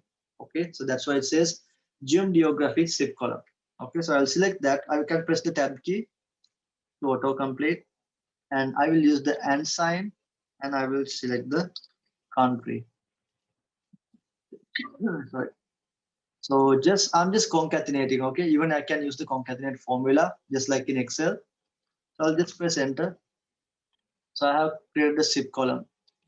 Okay, and can you see now in the earlier ship column we had 176,920 records, but only 559 is unique, right? Now if I click on ship country column, can you see 179,929 and all are unique values. Okay, that's what I wanted to get. One side should have unique values. Sales table also I will do the same. I'll click on new column and I will rename it as ship country. Should not be the same name. You can put any name, Mickey Mouse or anything, as long as the content is same. Okay, ship and country. Okay, I'll press enter. Okay, so I have created the table, and now if I go to report, I will just transform this into a visual. So this will give you a quick understanding about the report. Now what I'm doing, I'm analyzing revenue by each country, which is coming from the geography table, revenue coming from the sales table. Two different tables, we don't have any relationships. So if I want to get the relationship, I mean, if I want to see the numbers analyzed by country, I have to create a relationship. So I will now, using the ship country, I will try to perform a relationship. Okay, now I have a relationship. This is one side and this is many side. Okay, and the filters come from this side to this side. So now if I go to the report, can you see the numbers has been nicely aligned based on the countries. Okay, so now we have essentially built a relationship. Now it is giving you the correct results. Okay, so yes, sorry, then we'll try to create the other relationships as well. So we need to create from manufacturer to manufacturer another relationship using the products to manufacturer, this one to many. And then I want to get from products table to truck sales. I want to create another relationship. So this is the one side, this is the many side. So these are the relationships that I have. Okay, so I have now when I put fields from the products table, earlier I couldn't filter, right? But now if I put product category from here, I can see, right? Category by category, each values. So, okay.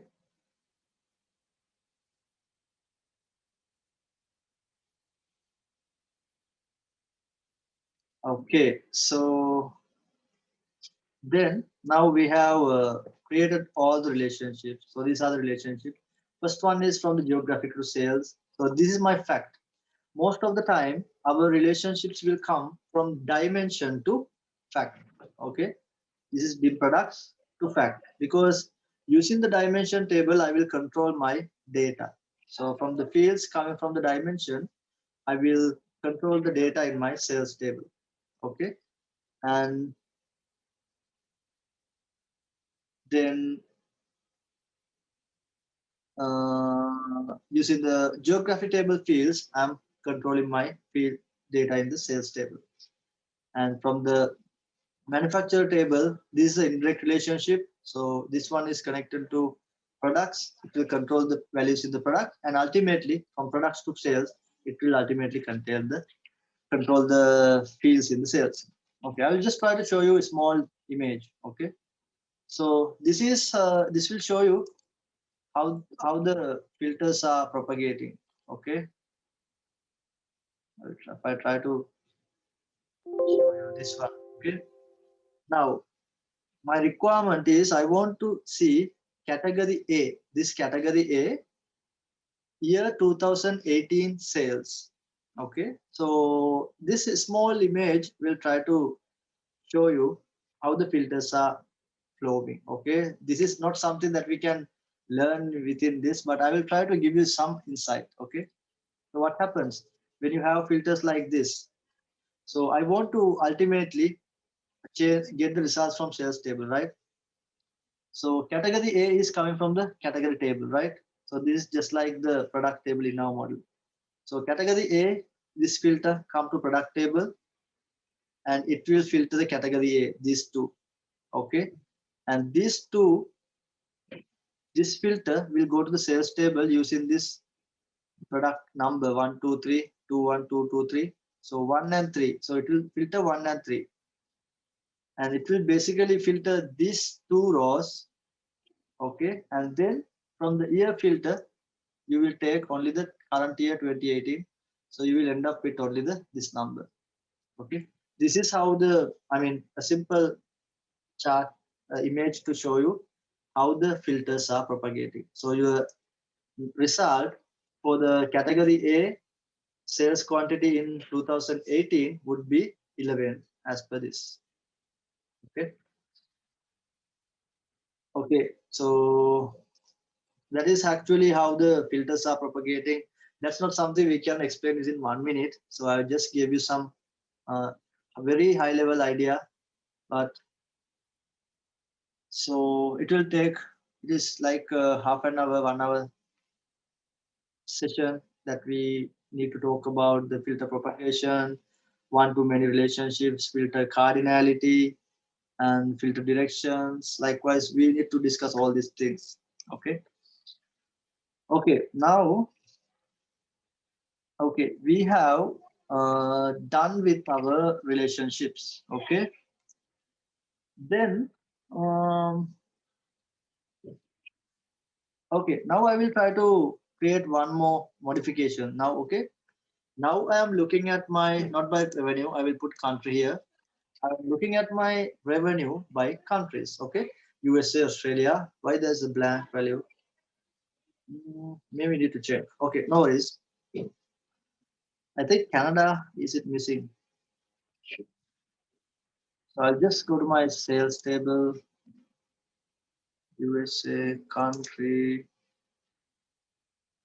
There are no any blanks. Okay, no worries. So I will just, okay, now I am slicing my revenue by countries. Okay, but now what I want to do is I want to put manufacturers into this table. Okay, Like I want to see this country USA value by who are the manufacturers for this revenue. So I'll just drag and drop manufacturer ID, not the ID. Uh, I will put manufacturer name into the legends, okay? And I will make it like this, okay? I will make it stacked column, and these are the manufacturers for each country, because what I did was I just put manufacturers into the legends. So what it will do is it will categorize the each value into the manufacturers, okay? The each country value he will segregate into each manufacturer. Okay, but now my chart looks really busy, right? There are so much, too many manufacturers. Sometimes as a company, sometimes we don't want to focus on all the manufacturers, right? All the vendors, all the customers. We want to sometimes focus on the top 5, top 10, okay? So in that case, what I will do is I want my requirement is I want to look at my top 5 customers, okay? I want to look at the top 5 customers details only from this visual. So if I want to do that, so I can achieve this result using the filters. Okay. So inside Power BI, so if I go here, there is something called filters. Can you see? So using this filters pane, you can create filters. So one is filters on the current visual, and there is something called filters on the complete page, and there is something called filters on the all pages. That means report filters. It is applicable for all the reports. Okay. So I'm going to create a filter in this current visual. What I want to do is I want to filter the numbers, the revenue, only for the top 5 manufacturers. Okay. So if I want to do such thing, what I will do is I will go to manufacturer, and I will, there's something called, so I will go to the manufacturer name, okay? And when I click on this small arrow, okay, this one, it will allow me to create some filters based on the manufacturer, okay? So what I'm going to do is there's something called filter type. So there are 3 filters: advanced filtering, basic filtering, and the top pen. So the powerful one is the top pen filter, okay? I'll select top pen, and I will say I want to take only the top 5. So I'll say top 5 filters. I want to take the top 5 based on what? Based on the revenue. Okay. So I want to show the top 5. I'm showing the top 5 manufacturers. So because the manufacturer field, I'm putting the filters based on the revenue. So if I want to take it based on the revenue, what I have to do? I have to drag and drop this revenue field into this data fields here, add data fields here. I want to drag and drop revenue. So what I will do, I will click on revenue and I will put it in here. Nothing happened, right? What I want to do is now I want to click on this apply filter button. So once I click apply filter, see what happened. Now I'm not looking at all the manufacturers in my model. I'm looking at only the top 5 manufacturers. Okay. So yes, that is our first requirement.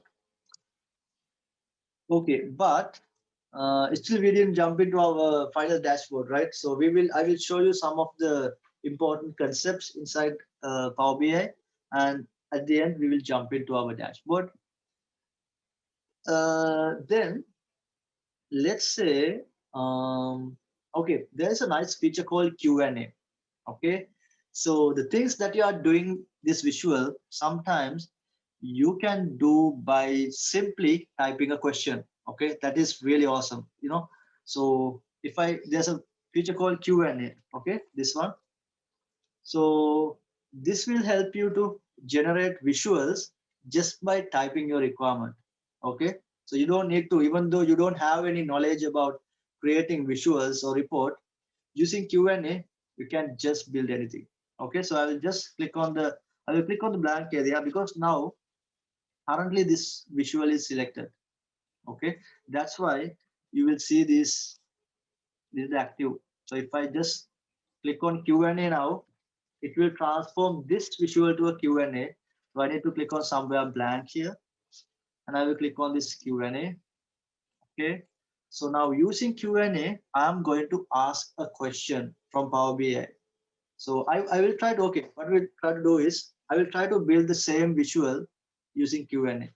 So I will say, give me top 5 manufacturer, right? I need to type the words properly because these words are linked into my model. So he's trying to pick from the model. Top 5 menu fact. So no fact.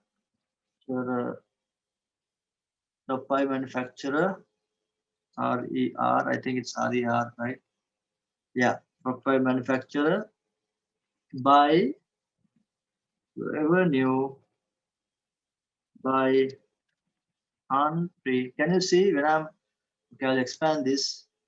See when I'm typing, it's building something. Country as it's a stack column chart, right?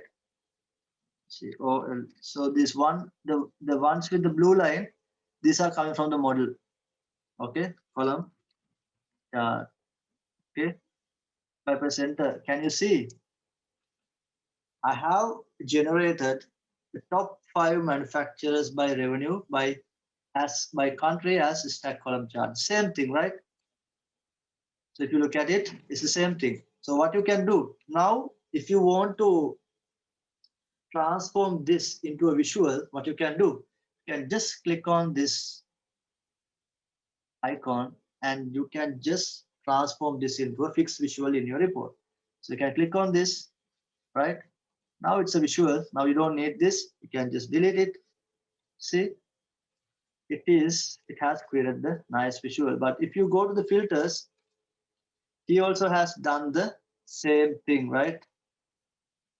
So he has done the same thing and using the Q&A feature. So it's really awesome, right? Okay, now it's almost 11:57. So I think in UA time, okay? So I'm not sure what's the time at your country, wherever you are joining. Now we will take from here a 1 hour break, okay? And we'll continue in another 1 hour, okay? So then we can look at some of the features inside Power BI, and then we will move on to within next 3 hours, we will try to see how we can build our complete Power BI solution like this, okay? Okay, guys, thank you very much. So we'll take a small break, okay? We'll refresh ourselves and we'll join in 1 hour. So yeah, till then, goodbye then. So we'll connect after 1 hour. So I'll keep close the result. Okay. Then I have close the poll. Okay, now we will start the second part. Okay.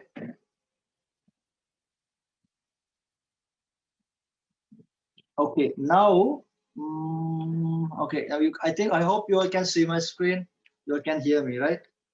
Everything perfect. So I will start the second part. So we have only 3 hours. We have to build one model. So before that, I will explain some concepts, the main concepts. After that, we will jump into the dashboard. Okay. So here, what we did was we stopped from here, right?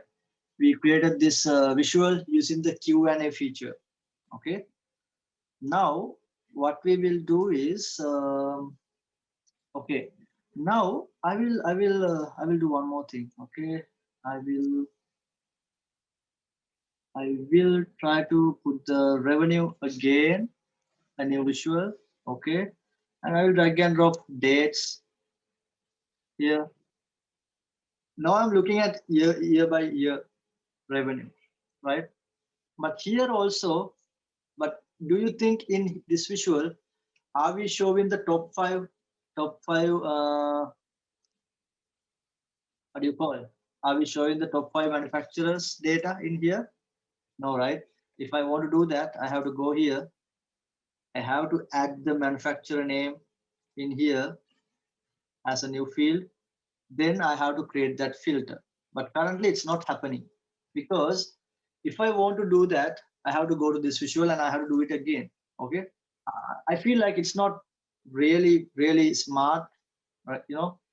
It's not efficient, right? If I want to do the same top five filtering in each visual, it's not good. So what I'm going to do now is I'm going to create something called a group. Okay. So basically, I want to analyze only these five manufacturers, right? Aliki, Karas, Nature, Pyram, Van Asadal is our company.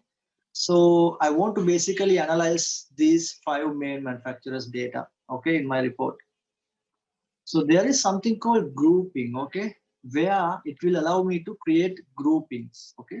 So what I'm going to do is I will go to my manufacturer, this table, okay, and I will go to the manufacturer column and I will click on these three dots. Can you see these three dots? Okay. I will click on this and it will go take me to the more options. And can you see there's something called group? Okay. Can you see that? So I will click on that. Okay. I will click on group and it will open this message box. Okay. What this will allow me to do is this will allow me to create like subcategories, like another categorization in my data. So you can see these are my top five, right? Top five says these are my top four and this is my company. Okay. So I will select the same ones, Aliki, okay, Aras, Natura, Piram. I will select these four, okay, and I will create another grouping. I'll click on group, this icon. I will click on group and I will put them into one group, okay. And I will rename this as my top four competitors. These are my top four competitors, okay. Then I will select my company and I will group that as well, separate figure. And the rest, because I want to mainly analyze these two, okay, and the rest I don't want to, like, I want to categorize the rest as the other, so I don't need to select one by one. I don't need to do that. What I can do is there is option include other group. Can you see this? Include other group. Okay, you can click on this one and you can put all the rest manufacturers in the other group.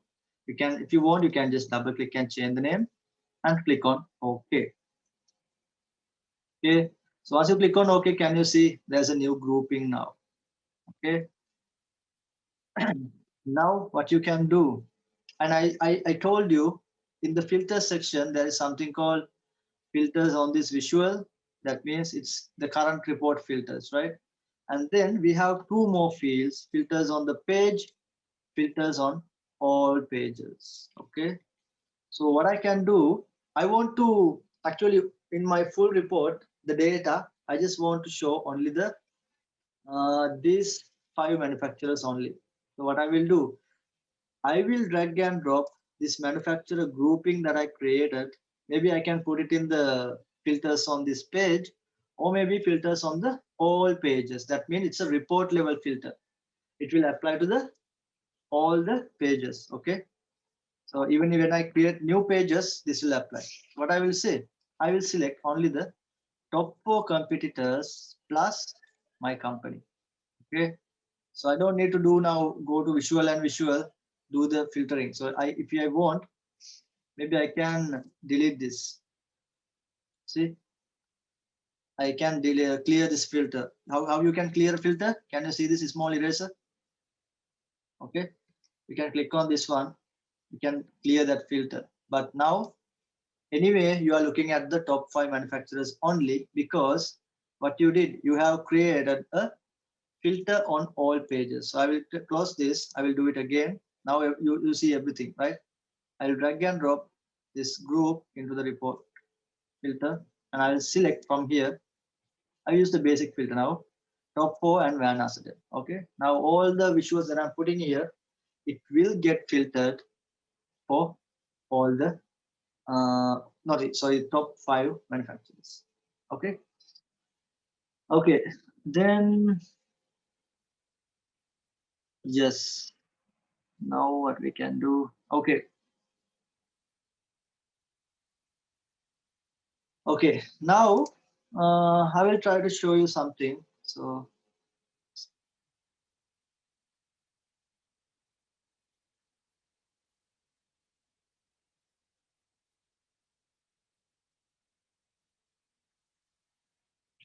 yes, there's one suggestion. Yes, Krishna.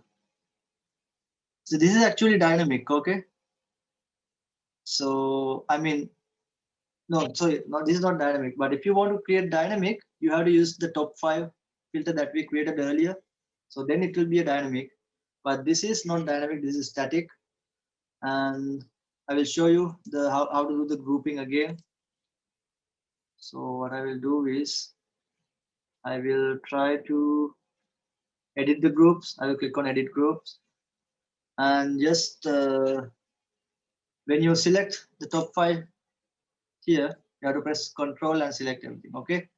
So someone highlighted that, yes, and then only you can select multiple manufacturers. Okay. Then you can just click on group, and if you want to ungroup something, just you can just click on ungroup. Okay. Now let's say, okay, then I will show you some ways to analyze your data. So when you want to analyze one visual, so you have this focus. Okay. And yes, there are some questions.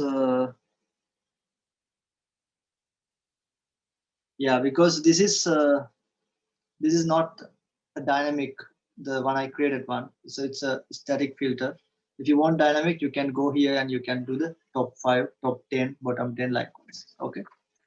Then I will show you how you can analyze your data. Like if you click on the focus mode, okay, click here and focus mode, it will allow you to look at your visuals like this. When you do a presentation, so you don't need a PowerPoint or anything. When you do a presentation, you can just focus into this visual, and by clicking the focus icon in here, okay, you can do that. And also if you click on the 3 dots, now let's say sometimes you want to show the data as well as the charts visuals as well, both. So in that case, what you can do, you can click on show as table. So this will allow you to show the data visual in one view and the data in one view, right?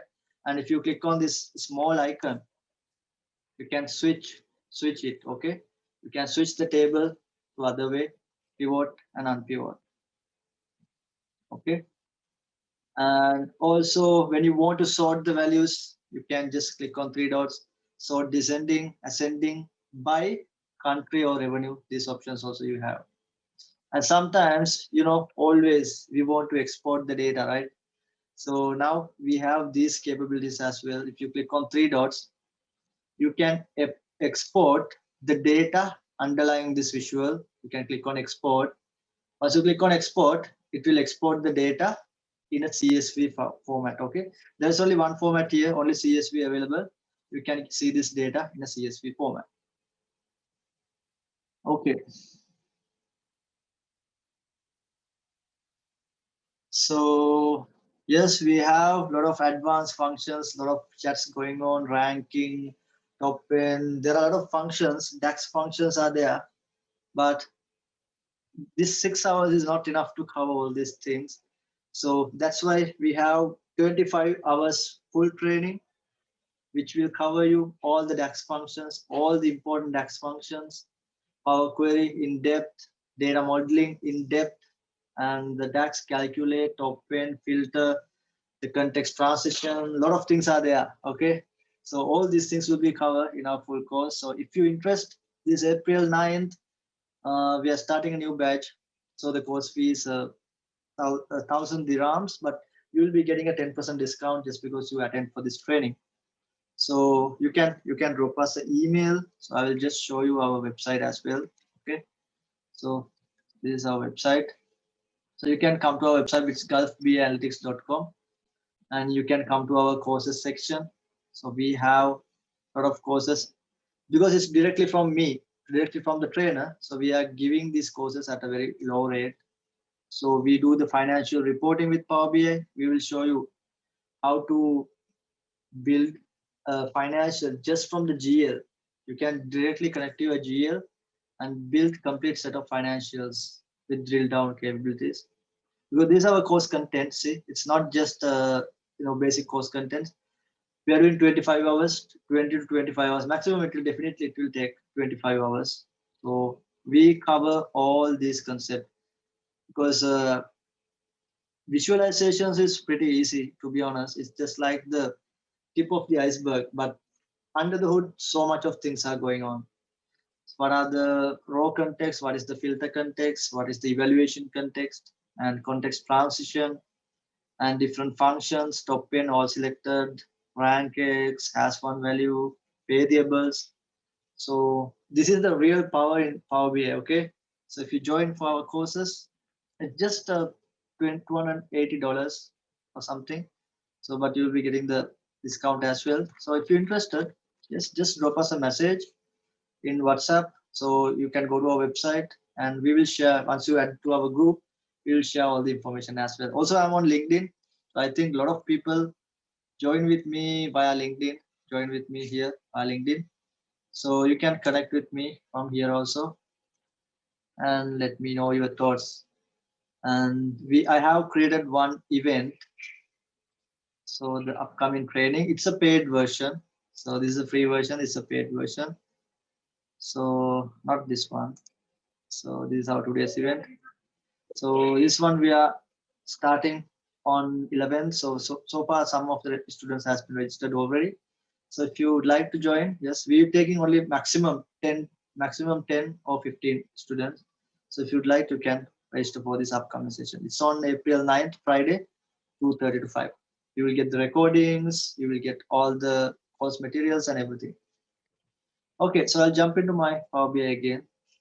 Okay, now, yes, then also there is something called, when you right click in here, okay, can you see show data point as table?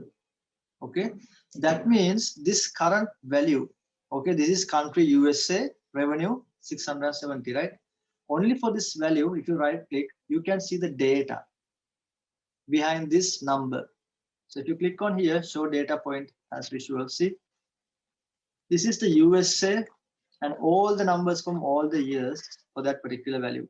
So based on the current filters you have, okay. And also you can use this analyze feature.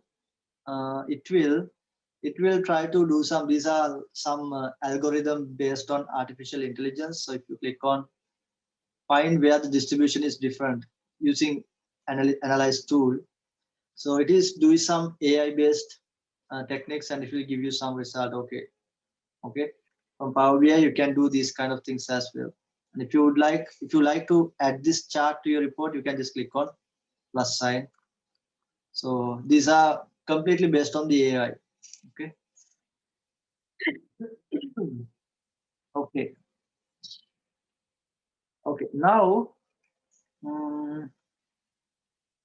okay. Now what I'm going to show you is, okay, I will add one more visual. Okay.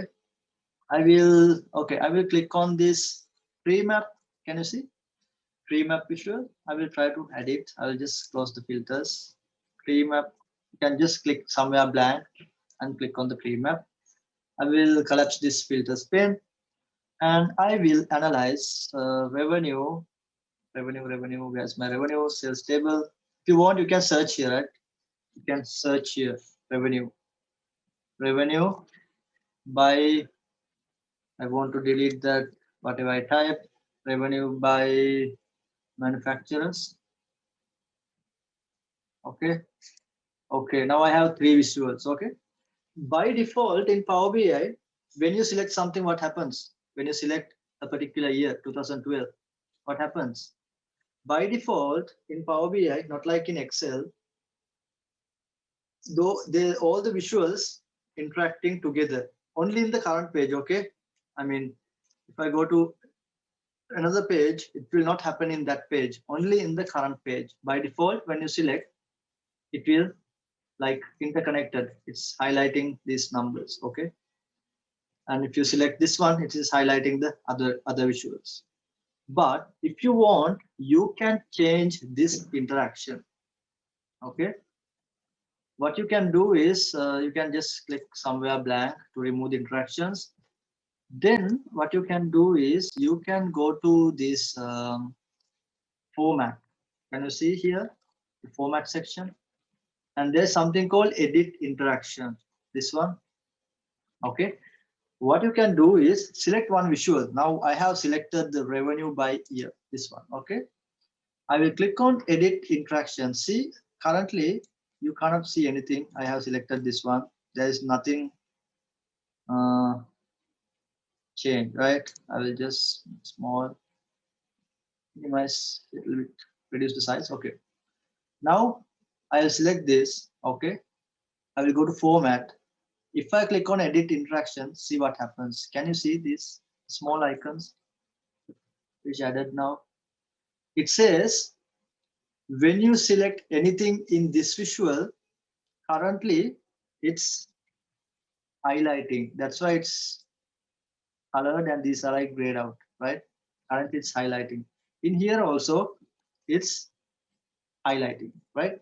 But if you want to change it, like if you select this visual, you don't want to do anything. You don't want to happen anything in this visual. In that case, what you have to do, you have to select this none. Okay. Now I will click on this one and I will disable that interaction view. Okay. Now if I click on 2012,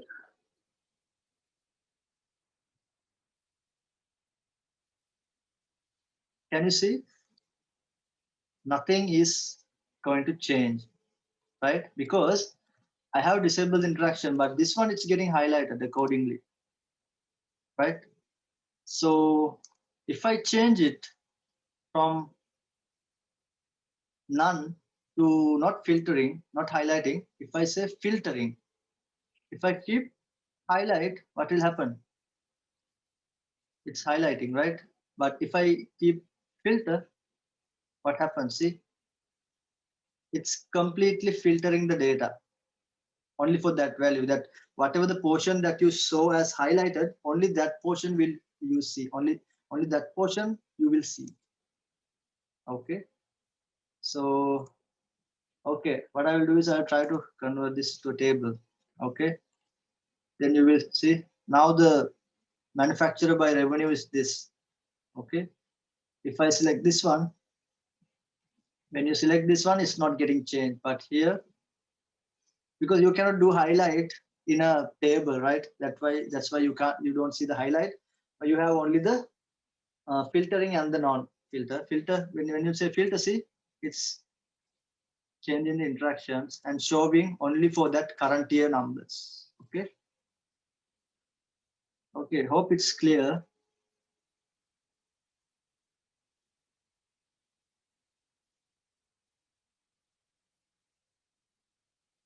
So our training, someone has asked about the training. So we are doing 25 hours. So basically it will be 10 sessions, 2.5 hours every day. So we have different batches, like we have a Friday batch and we have a Saturday batch going on, and Monday, Tuesday batch after work, and also Sunday, Tuesday batch after work.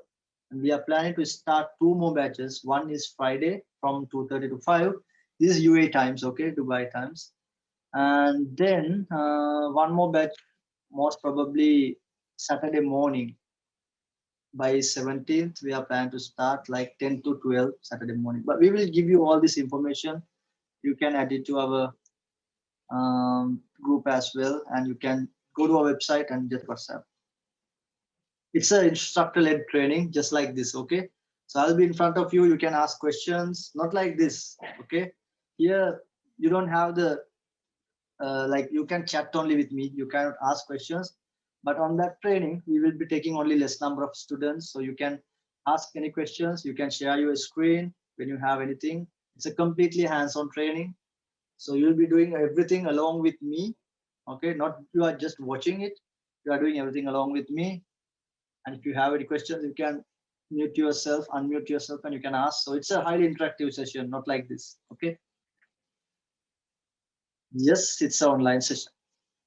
Live instructor like this, but you can talk with me like everything. Okay, then I will move on to my presentation.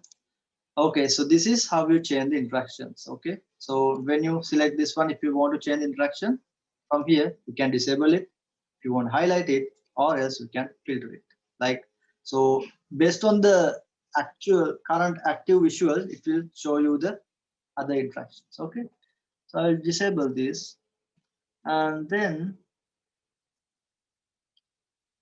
yes, guys, you will get the recording, sure. But I want you to be in the meeting, so try to be with me. So in the session, so at the end, maybe at the later part, so I will share the group invite. Okay. So then, okay, then I want to explain you. Okay, can you see there is something called drill down? These icons. Okay, we call them as drill down options. So in some visual it's there, for some visual it's not there. What's the reason? The reason is here you have only one field. Okay, so you cannot drill into a next level. Okay, but here in this visual, if you see here, you have a hierarchy: year, quarter, month, day, right? You have 4 levels. So when you have more than 1 levels in your axis, you will get this drill down option. Okay, that means you can drill into the next level. Okay, now there are 4 icons here, so I'll explain you one by one. So the first icon is simple. When you go into the next level, it will drill up. Always it is drill up. It's very straightforward. Okay, always when you want to go back, you can click on this. These two are the tricky ones. I mean, looks same, but actually it's totally different. So the one with the looks like the hierarchy, this one, okay, this one, when you drill down, it keeps the hierarchy. Okay, we have year, quarter, month, day, right? We have 4 levels here, right? So when you click on this button, now currently 2012, 14, 16, 18, you will see only the year, okay? But if you click on this one, the next level, what you will see, for each year, the next level is quarter. So you will keep the hierarchy, right? 2012 quarter 1, 12 quarter 2, 14 quarter 1, 14 quarter 2. It will keep the hierarchy. Okay, and I will go back, click on this one, drill up. But this one, it will not keep the hierarchy. It will just jump into the next level. So if you click on this one, what you will see, these are the quarters, quarter 1 of all the years. Okay, quarter 1, quarter 2, quarter 3, quarter 4 of all the years, which is visible. And if you click it again, it will take you to the months of all the years. This is the January total for all the years. What is the total? 165 million.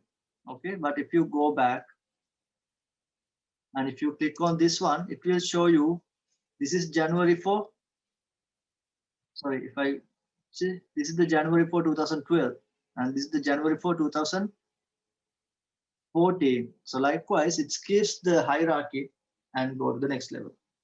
So I can go back, and when I go down in this one, it's go to the quarter, month, day. Likewise, you can go. It's going to the next level, but it will not keep the hierarchy. It will show you the full data.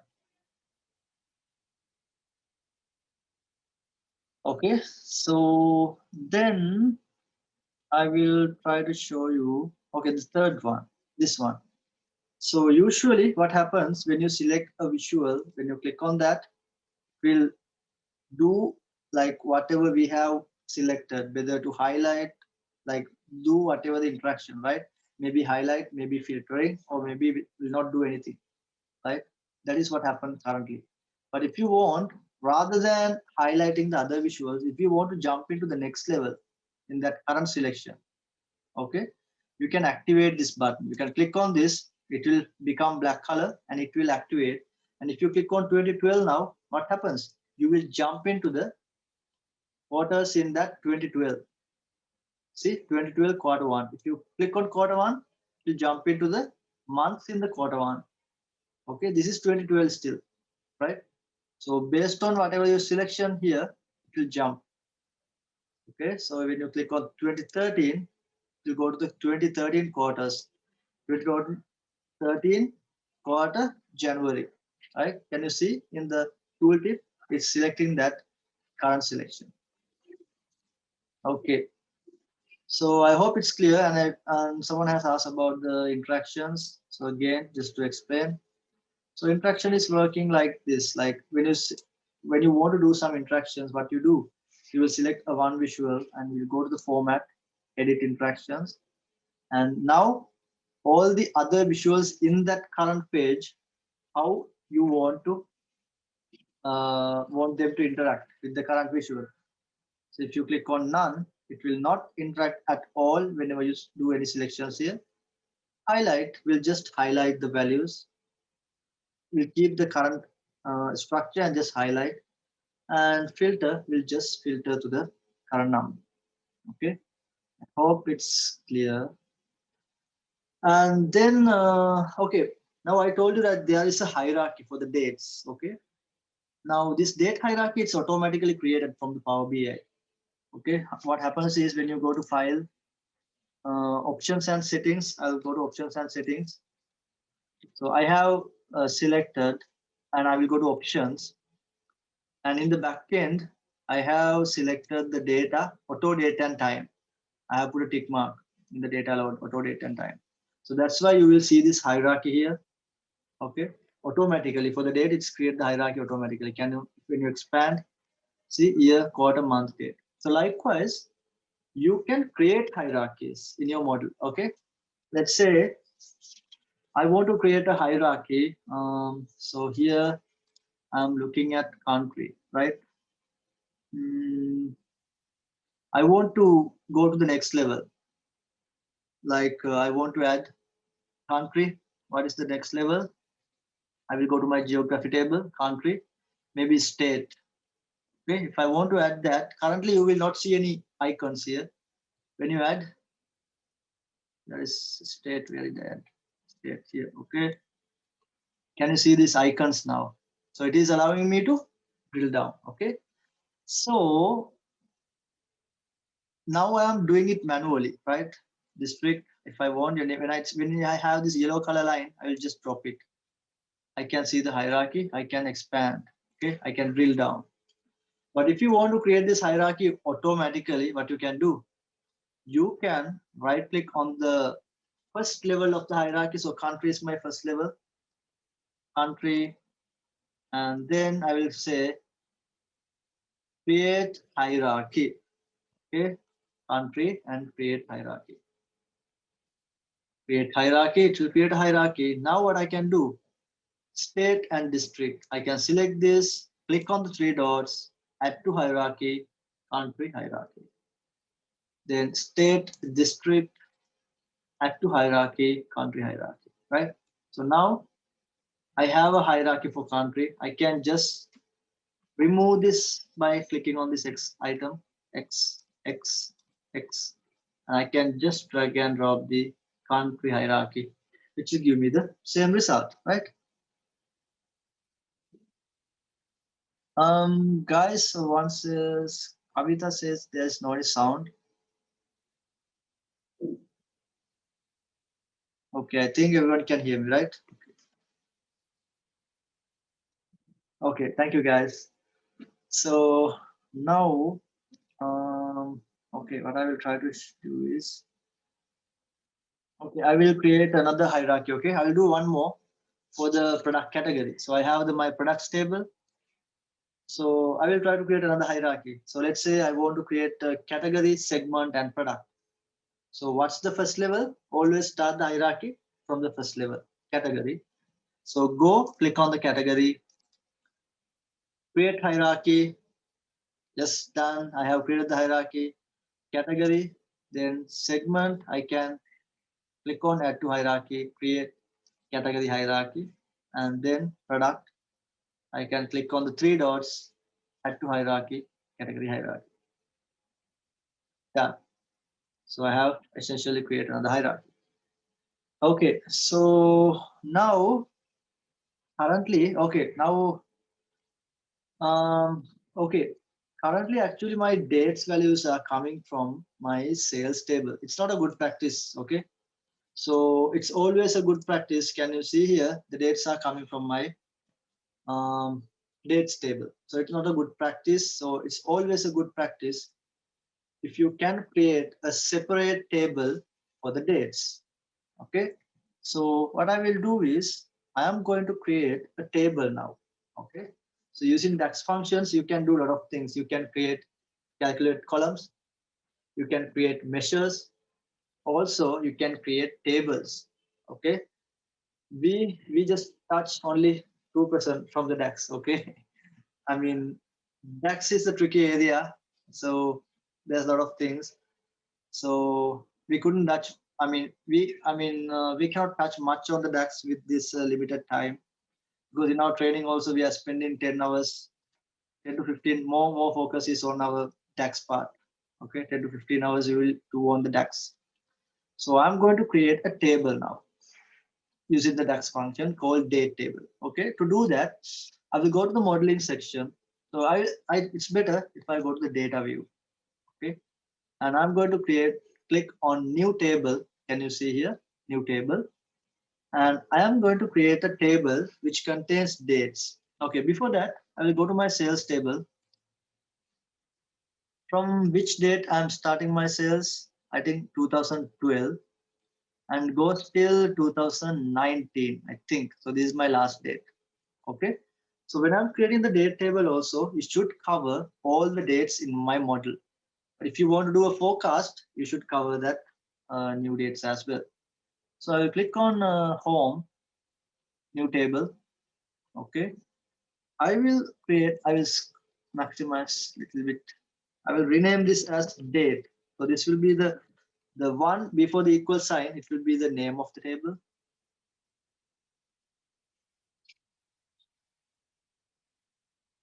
Yes.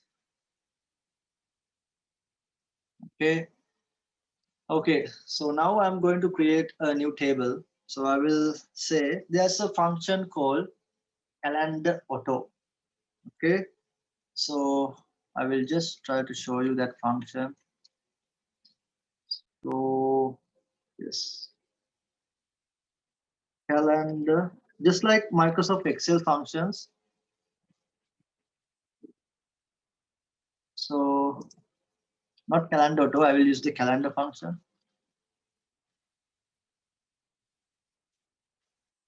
Okay, I'll try to show you the syntax. Okay. So this is the syntax. So you will enter two values. You will put the name calendar and you will put a start date and you will put an end date. So what it will returns is it will return a list of dates in between these two dates. Okay.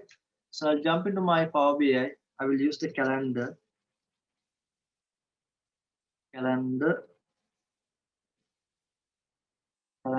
Okay. Start date. So I cannot just type date like this. Okay. So I should use a function, like there's a function called date, because through this function I'm going to enter date. Okay. And as I showed you earlier, 2012 is the starting year, right? So I will say 2012, the year portion, month is January, day is January. And I will close the bracket and this is my start date. So I will put the comma, try to follow this sub tips, put the comma, and again I will use date and I will enter end date. I will use 2019 December 31st. Okay, 2019 December. Always start your calendar from the first date of that year and end it from the last day of that particular year. Okay, so when I just press enter, can you see? It has created a column, one column. It's a table with one column starting from 1st January 2012. And if I click on sort descending, 31st December 2009. And very important point, guys, so when you work with the dates, never keep it in the date time format. Can you see this? Because this will consume a lot of space in your module. Okay. I mean, unless you don't need times, try to use the just the date format. Okay.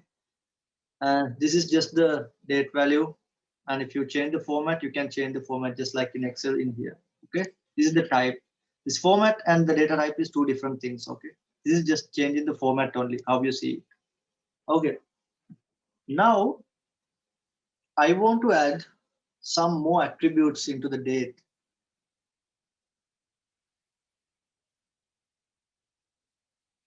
So I know a lot of questions you guys have. I know I'm really sorry. I will try to answer maybe once we finish, but I'll try to. My focus is to complete the model today, as I promised. So I will give you the recording to watch you everyone. Okay. So date column we have now. I want to add some attributes like the what is the month of this each of these dates. What's the quarter of this particular date? What's the year? What's the week? Likewise, I want to add more attributes. So I can just click on, now this is a table, okay? I can click on new column and create new columns as well, but I will try to use a different way, like a little bit advanced, not that advanced. So there's a function called add column. Using that add column function, I can add new columns using some formulas. Rather than creating column by column separately, I can write add columns, okay? And then what I can do, this is my, so when I put the add column function, what is the syntax? It's always ask for a table. So calendar function is giving you a table, right? So it's matching, right? So he's asking for a table, calendar function is giving you a table. So this one is a table. So add column, I will put it here and I will use the table as this calendar function. Okay, I'll put a comma. Then what I can do when I want to add new columns, so this name part is the name of that new column. Expression can be anything. Okay, so I will just jump to the next line. I will say I want to get month. Okay, name, I'm in the name column. And if I put comma, expression can be number 12 also. If I put number 12, what will you get?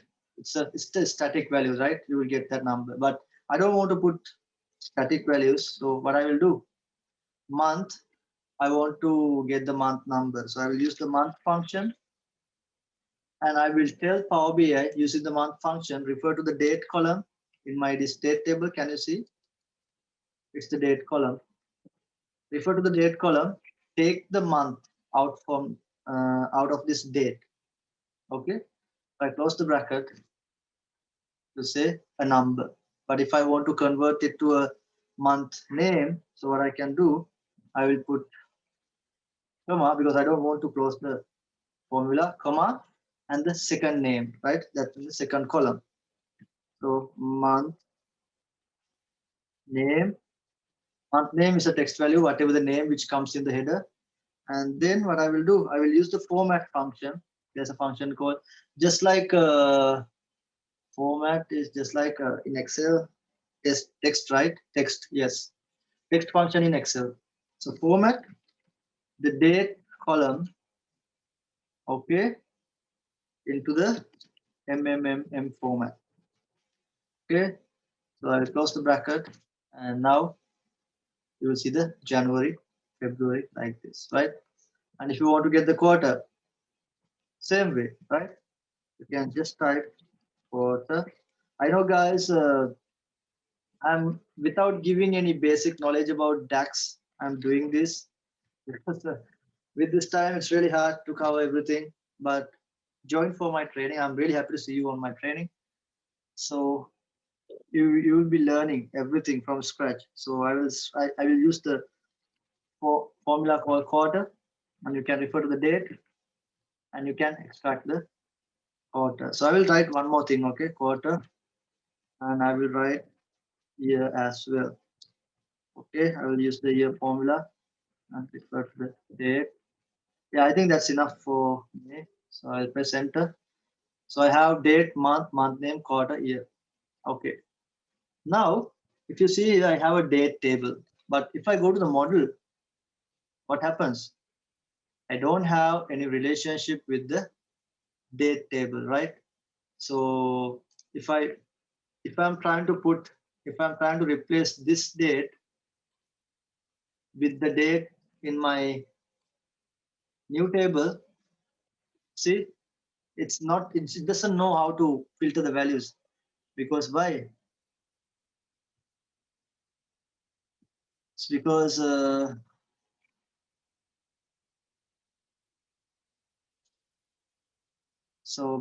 there's no relationship. So okay, um, yes, and then what I will do is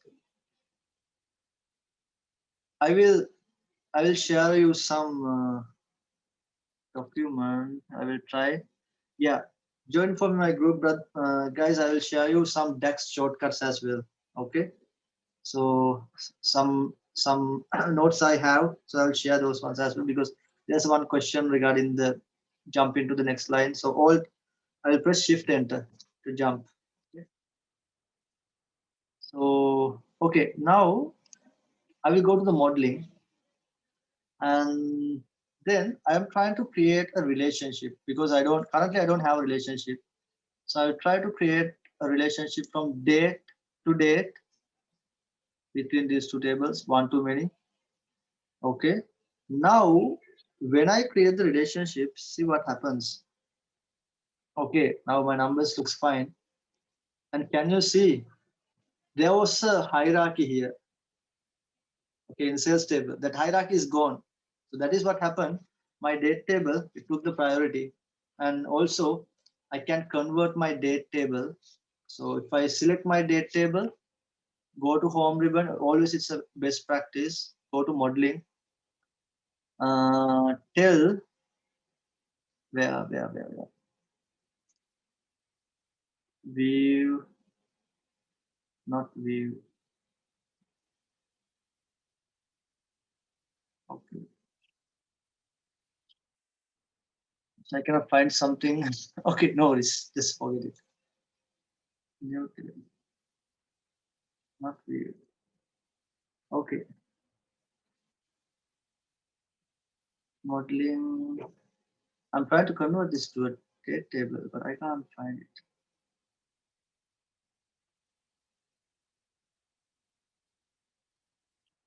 Okay, no worries.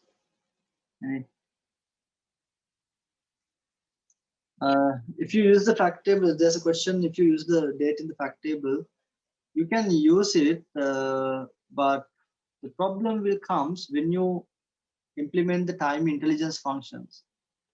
Okay, like when you want to look at same period, these time intelligence functions will not work unless you don't have a separate date table. Okay, so there are a lot of time intelligence functions in Power BI. So this is, in order to use the time intelligence function, the date table is a must requirement. Otherwise, you won't be able to create these functions. Okay, so now I have created the separate date table, and then I have added the relationships. And always, I will tell you guys, there's a best practice because sometimes now you create the report, but the end user, they don't know anything about your date tables or the fields, right? They might use this field in order to build the reports. So in that case, always it's a best practice to hide your foreign keys. Foreign keys in the sense actually the many side, whatever the same key in the many side. Okay, so just hide those. Okay, the product ID I will hide because I want to force my users to use fields from my dimension tables, not from the fact table.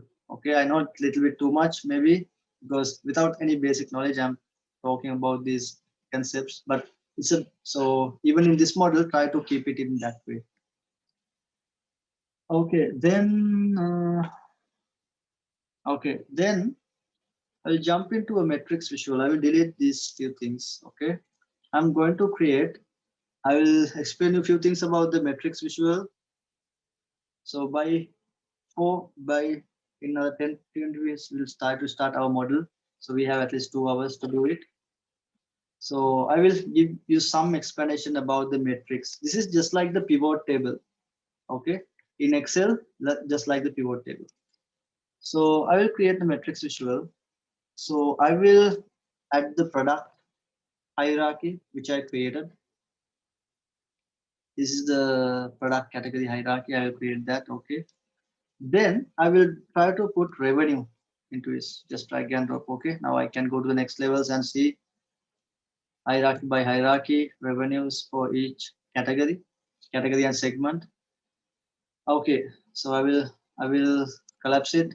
Let's say I want to know the percentage of revenue from this total.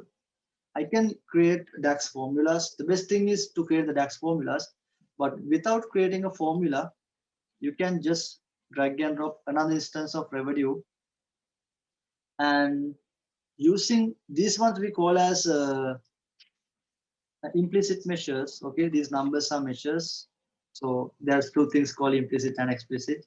So explicit is the explicit measure. Sorry, explicit measures is the coming which is coming from the DAX formulas. Implicit measures means the which is coming from the raw fields in your data. This one I can convert it to a percentage. Just like in pivot table, can you remember when you use Excel pivot tables, click you can click on this small icon and you can say show value as, currently it's doing the sum, so that's fine. And then you can say show value as the percentage of grand total. See, you can do the same thing using a DAX function, but even from here you can do this. And then if you want to sort the values in a matrix, you can click on three dots. Same way, you can sort by category, you can sort by revenue, or you can sort by this column. Or else even if you just click on the header, it will sort accordingly. Okay.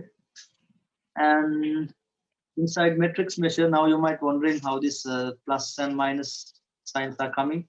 So if you go to the formatting section, so these ones you can play and you can learn a little bit. So if you go to row headers, you will go down and you will see there is this plus and minus icon. From here, you can edit those things. Okay. And okay, then I will try to show you. Now I didn't still create any DAX measures, right? I just do everything from the fields. So still we are not using the power of Power BI, which is the DAX. Okay. So before we move into DAX, I'll just try to show you a small presentation. So what is a measure? So DAX, we can use it in two ways: calculate columns, measures, and also for the tables. And this is what we call as a measure. Measure means it's some sort of a calculation. Okay. And when you do the measures, you will not see measures as a new column in your table. So that ones we call them as calculated columns. Measure, you can keep it in any table. Once you create the measure, it will not create additional columns. So it will not increase your model size. Measures you can see only when you drag and drop it to the report. So this is an example: quantity multiplied by unit price, and you can get the sales amount. Okay. So measures are created using DAX. Place your measures on a separate table to keep things neat and tidy. So you can create a new table. So I will show you how to create a new table inside Power BI. And you can create a new table and you can keep those measures in a particular table. I mean, there is no any hard and fast rule that you should keep measures in the same table. So you can keep it in anywhere. As long as you drag and drop it to the report, it will give you the values. Okay.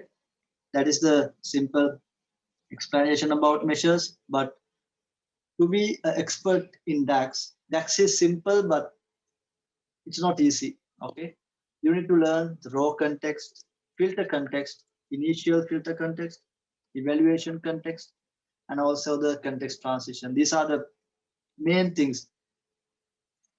I don't mind if you are doing a course from any other places, but if you don't have these content in your training, he's not teaching you Power BI. Okay, so just take your course content, see whether these fields are there in the course content. Draw context, filter context, the context transition especially. This is the main pillar. Okay, otherwise we will see the Power BI DAX will give you results like magic, but you don't know how the calculations are happening. So in order to understand all these things, these are the main pillars. Okay, wherever you do, so the calculations, make sure that, so wherever you do, wherever you are going to learn Power BI, make sure that these are available in this course content. Okay. Now, yes, we are going to do few DAX measures. Okay, not much. So first, I will create a new table. Okay. So in order to create a new table, I will click on enter data. This one. Okay. This is how you can create a new table in Power BI. So I click on enter data. This will allow me to enter some value and create the data, but I'm not going to enter any values. I'll just say e measures. This is my measures table. I will just load. Okay, I'm not going to load it to Power Query. I'll just load it. Okay, key measures. So I'm going to create my first measure for the total revenue. Currently, we don't have any measure. So what I will do, I will select this table. I will click on new measure called revenue. Okay, so I'm going to use, so always the one before the equal sign will be the name of the measure. Okay, and then I can use some function. So I want to get the sum of this revenue column, right, in the sales table. So what I will say, go to revenue column. If I just type revenue, it will not give me anything. You have to put some sort of aggregation. Sum, okay, revenue column in the sales table. So I'm using the simple sum function just like in Excel, right? So the formula wise it's same, but the evaluation engine is different. Okay.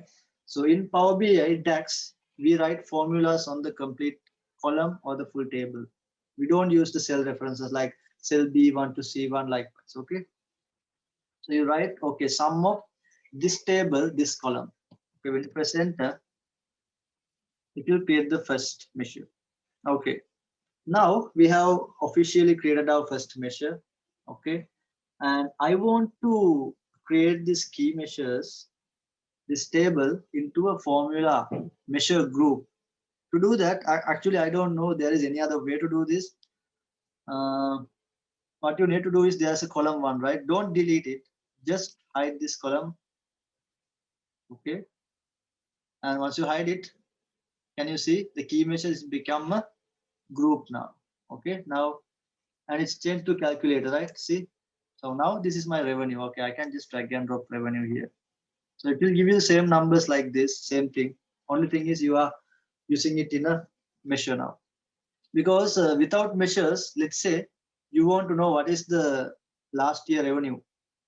Okay, if you want to do that, you cannot use the normal naked columns, these kind of not naked columns. You have to have a measure. Okay, so now what I'm going to do is I am going to calculate the revenue for the last year. Okay, or maybe let's say in order to get that, I need to add some, I'll say year context here, and then I will drag and drop my revenue here. So year I have to put in the rows. So year by year, I see the revenue, right? Now I want to see the last year revenue. So I will create another measure. I will click on my group. I can right click here and click on new measure. So multiple ways to do the same thing. Okay. Now revenue last year. Okay. So most powerful function in the DAX, calculate. So I'm going to give some little test about the calculate functions. I will show you. Using this calculate function, we can do a lot of things. You can modify the filters. You can remove the filters. You can change your calculation. You can do context transition, a lot of things. So I will just use this function You can think of it as calculate is like sum if you, I think you know sum if, count if, right? So calculate is like a combination of everything. He can do sum, he can do count, everything. So I am going to do some calculation. What is my calculation? I'm going to calculate revenue, okay, for last year. So I'm using one time intelligence function, same period last year. This is a time intelligence function because if you try to do this thing without time intelligence function, you have to do a lot of coding. Okay, you have to use filters, then you have to go to the last year. Likewise, you have to do some filtering. But these time intelligence functions, these are inbuilt functions, pre-built functions, which will give you the same result very easier way. Only thing is I have to refer to a date column. When it says date, I want to refer to the date column in my date table. Okay, that's it. When I press enter, it will give me the revenue in last year.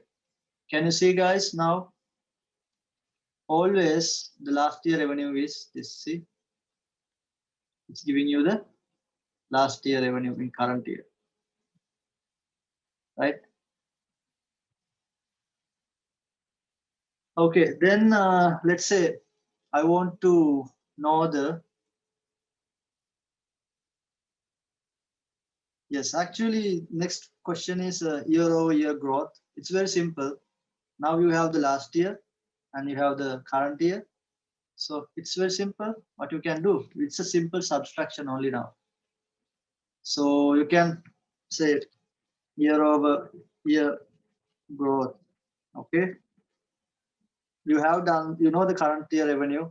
So these are the filter context which I didn't cover you in detail, right? Because a lot of logical things are there, but I'll just show you year-over-year growth. So you can just say revenue minus last year revenue. It's simple. So enter. So because you will see the numbers are coming like magic. So now this is the growth, right? Year-over-year growth.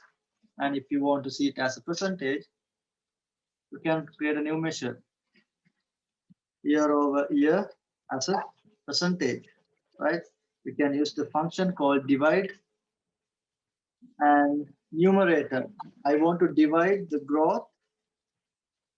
I want to growth divide by my revenue, right? So, and if there's any alternative result, if there's any errors, I would put 0. Now, this is my year-over-year growth. So it's in decimals, but any number in Power BI measures, you can format here. Once you select the measure, you can see the formatting part here.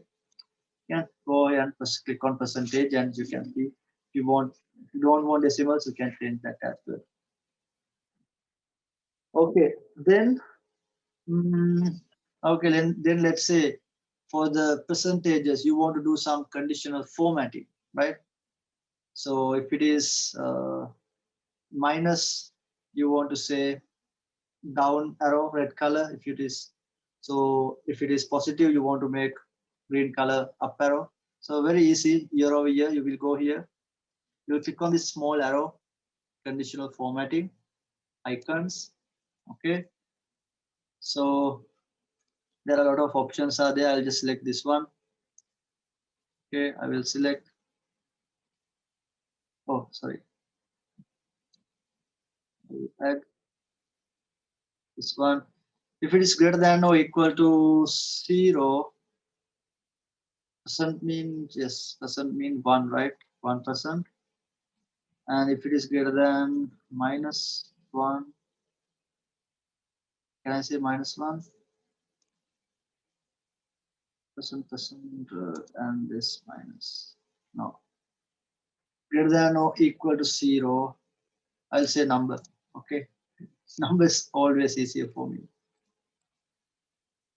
-1. Okay, now we'll see. Yes, all are green. And if you want to change the where you want to put it, like if you want to put left of the data, right of the data, only for the values, only or as totals, likewise you can change all these things. Top, likewise you can see. Okay.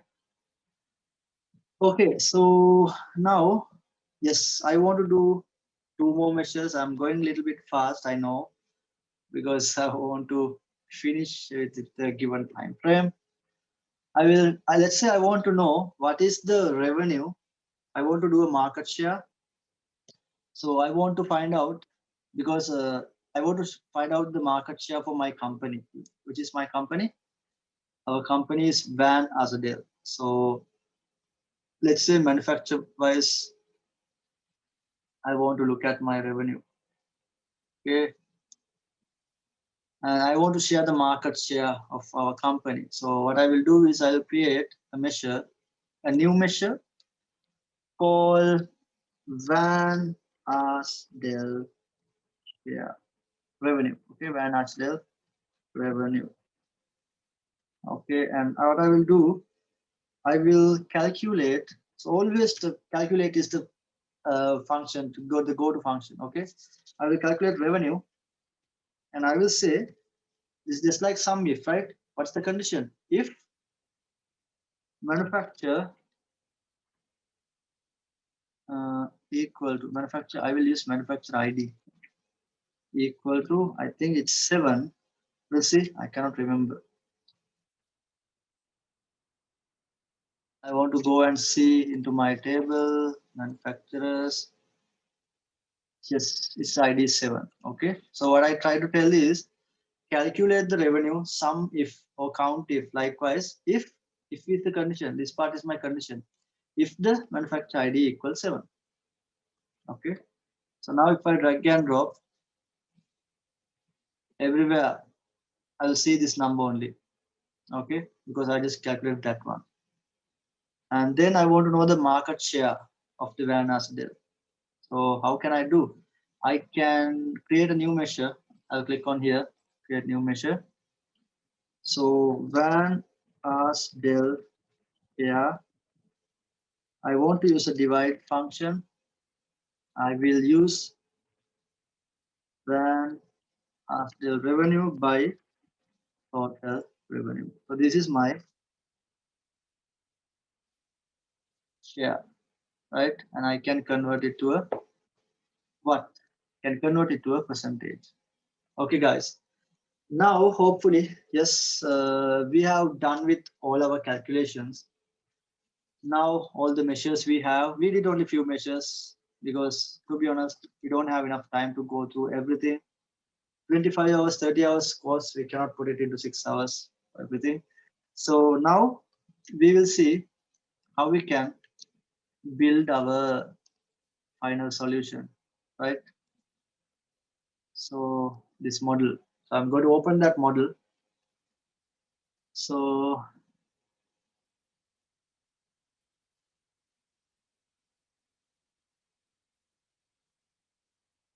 yes, the materials and everything I will share.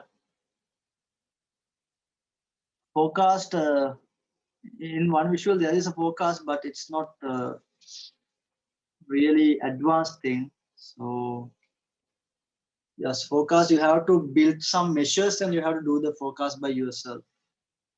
Okay, now you will see the full output. So now we are going to start working on this one. Okay, so I will jump into my dashboard. So I will just delete everything.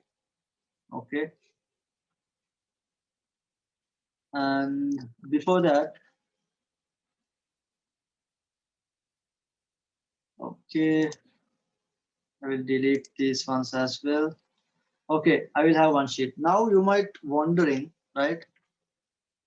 This kind of nice background designs. Okay, this is not something built from Power BI. So I have seen a lot of reports. Even I'm using this same method. Okay, like we will put backgrounds by using. You can create backgrounds using Photoshop, PowerPoint, right? You can create backgrounds like that, and you can use this background. So this is actually I created from PowerPoint. This is not from, actually I didn't create, this is from Microsoft, this data. So these are created from PowerPoint. Okay, you can create nice backgrounds like this. You can create a nice structure. It's really good actually. You can do nice coloring, you can put icons, you can do shading. Okay, You can do all these things, and you can build a nice background. And then what you can do is you can bring that background into your Power BI report. And on top of that, you can build your report. Okay. So that's a nice technique that you can follow in order to make your reports looks nicer. Just like a software, you are looking at the software UI, right? So what I will do is I will go here. First of all, I will try to load that image. Okay, so I will click on insert image, and I will go to my session data. I will first try to get this one, market share. Okay. If I take it like this, it will not work. Sorry. So this is just bringing me an image. So I have to do it in a different way. I have to click on my report. I have to go to my formatting. And from here, I have the page background. And click on add image. From here, I need to bring it. So when you bring it, you don't see it because transparency by default, transparency is 100%. Now I have removed the transparency, and it says image fit normal. Always try to keep it fit, and then you can get your nice background to your report, right? Now we will try to start building our report. First thing is this logo and this text value. So I will now insert an image. So I have the logo, this logo. I can just click on image, okay, and click on the image and click on load. So it will allow me to load image, and just I will place it nicely on top of the place that I want. Okay. Then I will create this market analysis text value. Okay.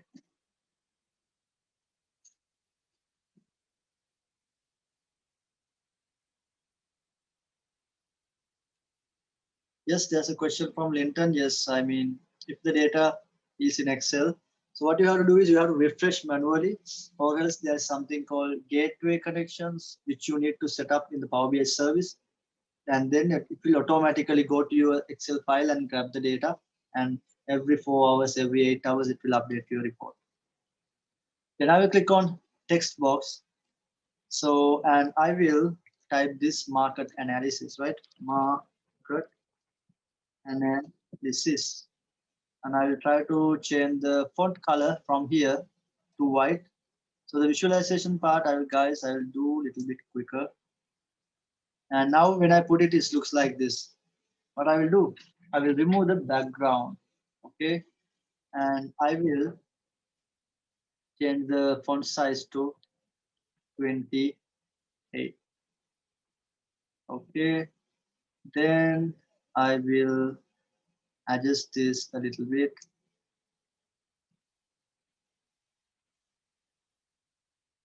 Okay. Right, perfect. So first part is done, right? Now, I want to get the Van Arsdale market share. So what I can do, so I have a measure for that, right?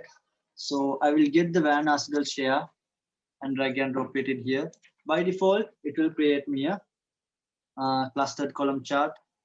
So what I will do, I will convert it to a card. Can you see? So always, when you create a visual, you can just click on that and you can change it, whatever the visual you want. Okay, I'll convert it to a card, and always the background, I will keep it transparent because I want to get the colors from my background image that I created. So always I will remove the background, and always I try to keep the colors from my original background image that I created. Okay, and I will change the size from the data label. It's 45 currently, I will make it 40, or maybe 35. Okay, and then this part is the category. So I'll remove the category, and if I want to add a title, I can just put a title, switch it on. Van Arsdale market Yeah. Okay. Likewise, I can put the new title. So title, you can do a lot of formattings. You can make it center. You can make it bold. You can change the font colors. So a lot of things you can do. Okay. Likewise, you can put it. Okay. The first part is done because trust me, guys, visualization is very easy, and I will share the Telegram ID as well. So I was waiting a lot of time, right? So guys, this is the Telegram link. So link you can click on install Telegram in your mobile or computer. Join for this group, and from here I will share all the information, next information about sessions. So don't go away now. Just just because you got the yes, this is the link for the Telegram group. Okay, so and again I will do some explanation about our courses as well. So this is our site. So this is the Power BI training because I am suggesting you, like if you are from finance or HR, don't go and jump into like HR related dash Power BI course or the finance related dash Power BI course, because try to get the foundation properly. Because what we do is from this course, we'll be giving you the uh, foundation from this course. We will teach you everything from the basic, not just the foundation. We will take you from basic to really advanced level. Okay, we are not missing anything. We will be teaching you everything. So you will get a really good knowledge. You can see from the comments from our students, because recently we started this website, so that's why there's a few students, but you will see there are so many like really positive comments, because our training structure is very simplified. So even you are coming from business background, it doesn't matter. Even though you don't know anything about Power BI, so you will get a certificate after the course. Yes, you will be getting a certificate, and you will be getting the training materials. You will be getting the video of the all the sessions, because Power BI is not something that you can learn just after watching one session. So you have to keep continue with it. And the best thing is, after our training, after not just after our training, but after 4 5 months, you can sit for the Microsoft certification. You can get certified from Microsoft. So that's the best certification you can get. We are also issuing a certificate, yes, but you can get that Microsoft certified data analyst. Okay, and this fee is a very low rate. To be trust me, guys, this we are giving a very competitive rate in the market because it's all online now. So and you will get a really good content for this training. So okay, then I will jump into this final part of our presentation. Then I will see, and wait and see, guys, because we will be doing these buttons, how you can do, and adding this button to your report. So we will make highly interactive. Okay, so step by step we will jump into that part. Okay, then I want to add a small stack column chart. Okay, stack column chart by manufacturers with their growth rates. So I will put the growth rate, so year over year growth, and then I will put manufacturers names to the axis. Okay, now you will see the growth rate and 10 0 10 20. So you can rename it as percentage growth by manufacturer. Maybe you can get the format from this visual as well. Okay, you have the format painter just like in Excel. You can put it in here, year over year percentage. So if the title doesn't give you a really meaningful name, what you can do, you can go to the manual titles. So growth rate by manufacturer, right? You can put a manual rate name like this title. Okay, then okay, we have that as well. I will just move it here. Okay, then let's say I want to show this kind of a target. Okay, let's say this is our target. So let's say 15% is our target. So you can add a line like this. You can go to the analytics. You can add a constant line, maybe 0.15. Okay, and maybe it can be a solid line, dashed or solid line. You can use a different color. We will use some dark color like this. Okay, so this is our target. So you can see whether with all your manufacturers whether they have a growth rate above the target. Okay, then we'll see how we can create revenue by country. So how we can see this revenue by country wise analysis. Okay, so what I will do is I will drag and drop.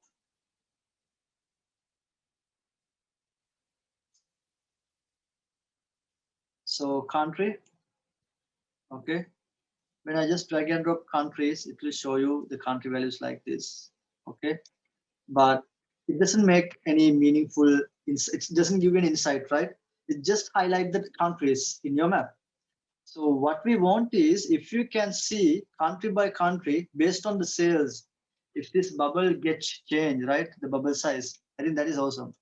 So to do that, what you can do, now you have the countries in the location, and can you see the size? There's something called size. In this size, I will drag and drop the revenue. Can you see? Now the bubble size is changed based on the revenue.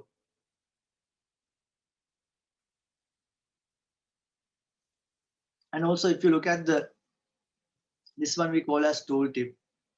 Okay. So if you want not only to revenue, if you want to show the cost as well when this tooltip, this black color icon, you can, or maybe revenue last year also, you can just drag and drop in the tooltips. So when you hover your mouse, you will see the current year revenue plus the last year revenue as well. And anytime you can change the formatting from auto to 2 decimals or 1 decimal, and you can make it 1,000 separate. You can use the 1,000 separate as well. Okay, so likewise you can use everything. You can change the formatting anytime. Okay, then if you want to change the map view, you can map styles. You can select aerial map, something like this, light gray sky. You have dark, you have road.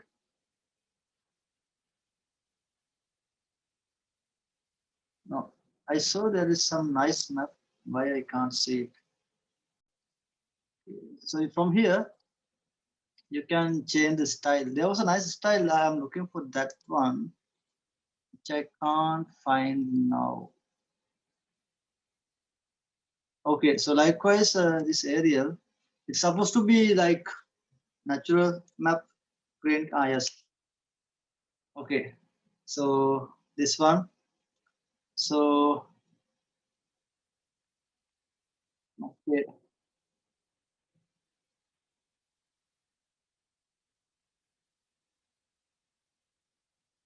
Oh, okay, guys, I will check that one.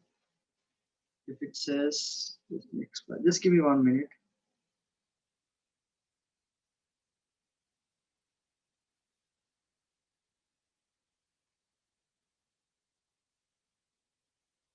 Maybe try again, maybe because of the internet. Okay, we'll see. Um, okay, then what I will do, sorry. I will, so we have done with the map. Okay.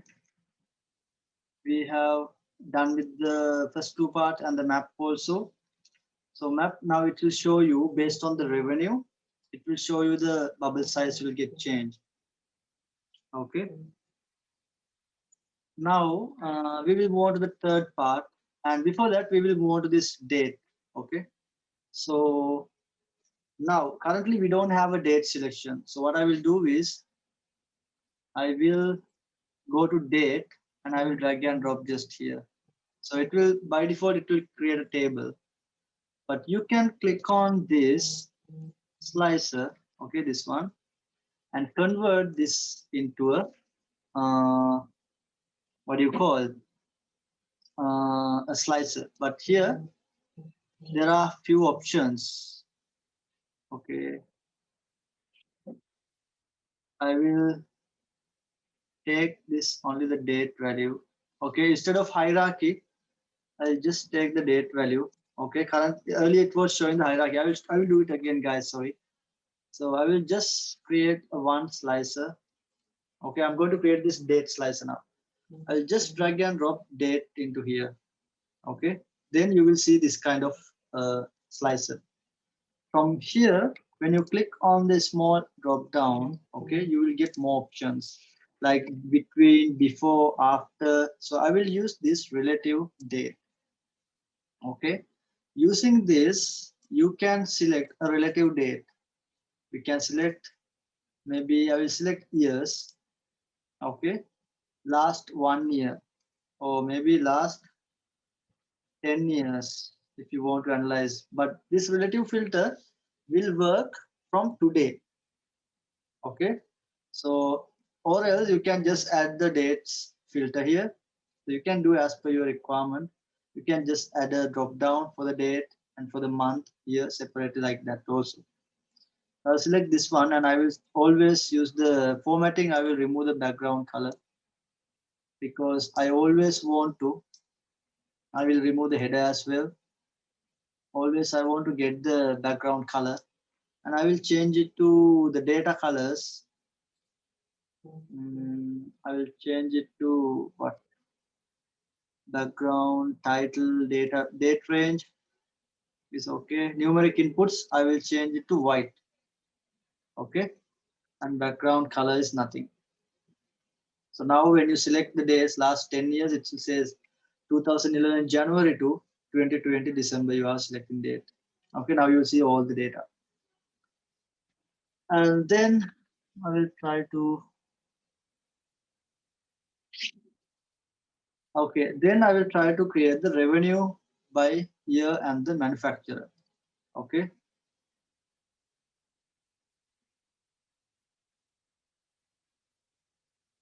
Yes, there's one chart.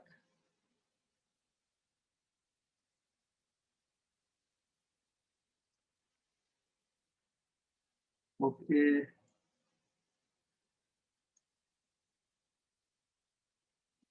1 minute, guys. I just opened the chat from my the computer. Can't see anything.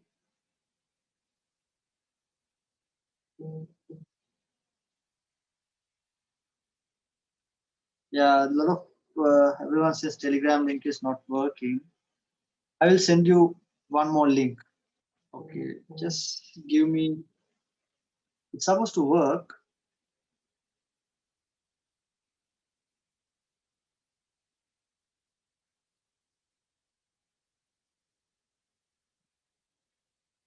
Okay, no worries, guys. If the time permits, I will send you the Telegram link, or else I think hope everyone in the LinkedIn group, right? I mean, in the LinkedIn event page, everyone is there. So I will update everyone on the LinkedIn event page. Okay, if I, so I will share the details of the recording in there also. Okay, so it doesn't matter if it is not working. So just be on that event page. Don't go out from the event page. Okay, so I will give you an update on the recordings and everything on the event page itself. Okay, so don't sign out from the event page. So I will use that event page to update you all. Okay. So then revenue by manufacturers by years. So I can put, this is a line chart. So I will create a line chart here like this, and I will put revenue. And then by year, I want to look at the revenue. So I'll just put year into the axis. Okay.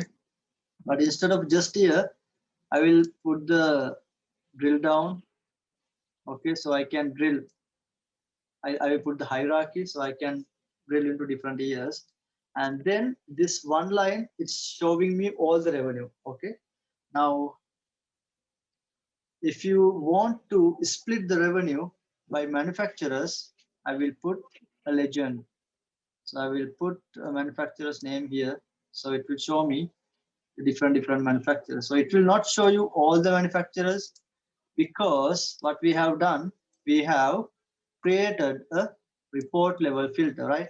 So because of the report level filter, you will see only the top 5 manufacturers only. Yes, guys, regarding the course, um, just you can, if you're okay, I will just drop my LinkedIn ID, or anyways, I will contact you guys from WhatsApp. I think I have all your mobile numbers and everything. So emails. So you can connect with me on LinkedIn as well. So really appreciate. So I'll just share you my LinkedIn post here, my profile. So you can join with me on LinkedIn. I will just send a chat to everyone.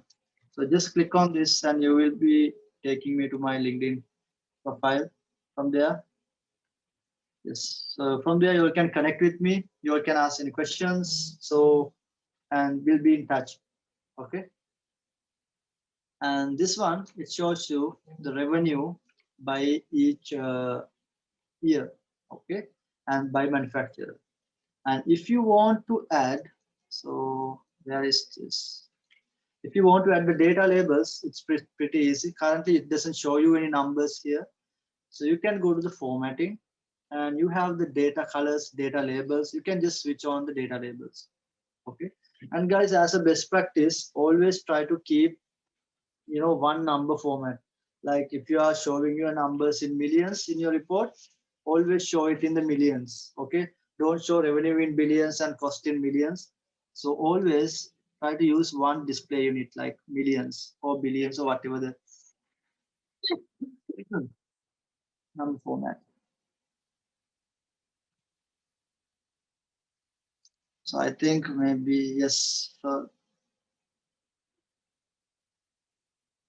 Oh, sorry, I have shared the. I have not shared the link with everyone. Okay, I think thanks, Faris, sharing you the link, sharing me my link. Okay, then okay, revenue by manufacturers we have. Then we can jump into the next visual, which is revenue by segments. Okay, so you have segments here, different segments in our products table. So you have the segments, yeah. So by segments, we can look at our revenue. So you can put category, segments, and the revenue.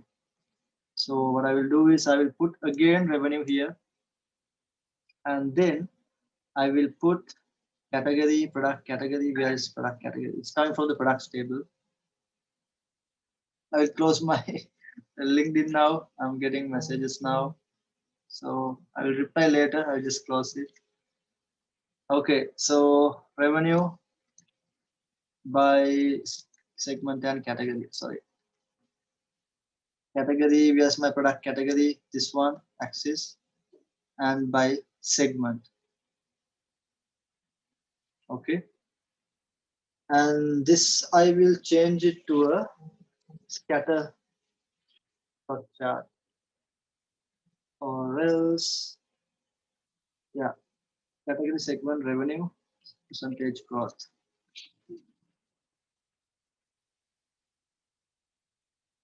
And yes, year-over-year growth, I can put it like this. Now, into this chart, I can add something. There's something called play axis. That means we can play these values year by year. Okay.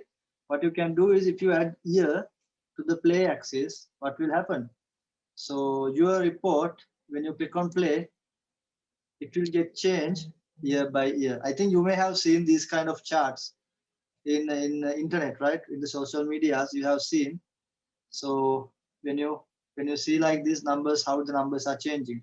So you can build this kind of visuals using this play axis. Okay, instead of years, you can put months or the dates. If you put dates, it will go day by day.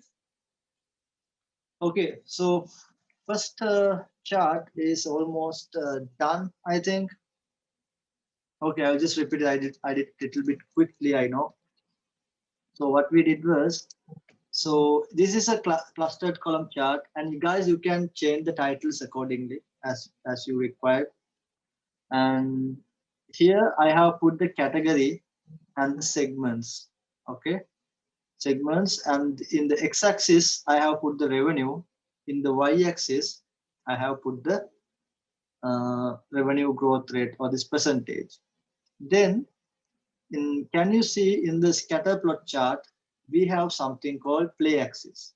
So this will allow you to play your numbers, the values, using a particular period. Like if you put quarters, it will add quarters, quarter by quarter, how the numbers getting changed. Or else if you want year by year, you can just replace it by years, and you can see, so year by year, how your numbers has got changed. So it's just a matter of adding to the play axis, and you will see the numbers getting changed.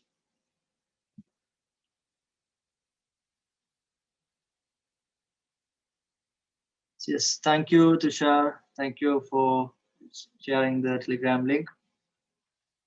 And then what we can do is we can create another visual. So this one I will rename it as market share.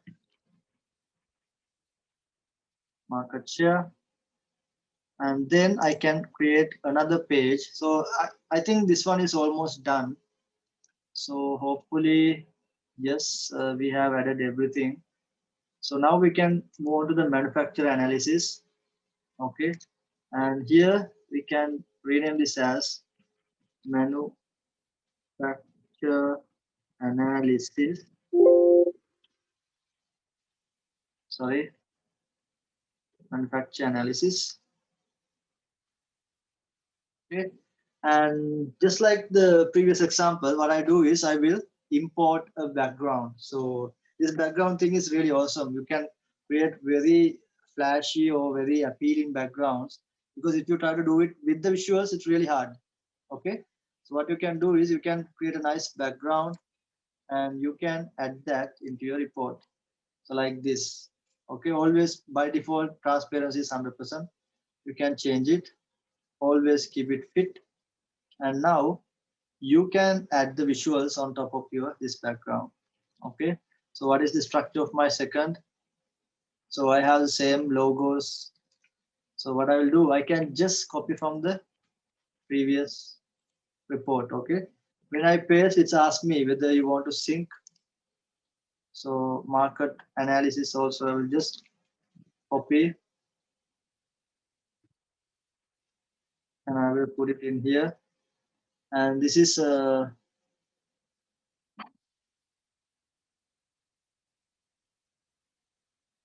yes, the play axis is only available in the this is scatter plot, scatter chart only.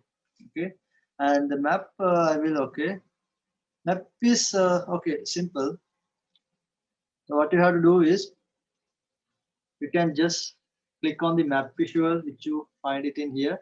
And also by default, when you drag and drop a country field, the geographical field, map will automatically create. After that, what we did was we drag the location. For the location, we put the countries. And but if you don't put revenue here in the size, it will show you the same bubble, okay, everywhere.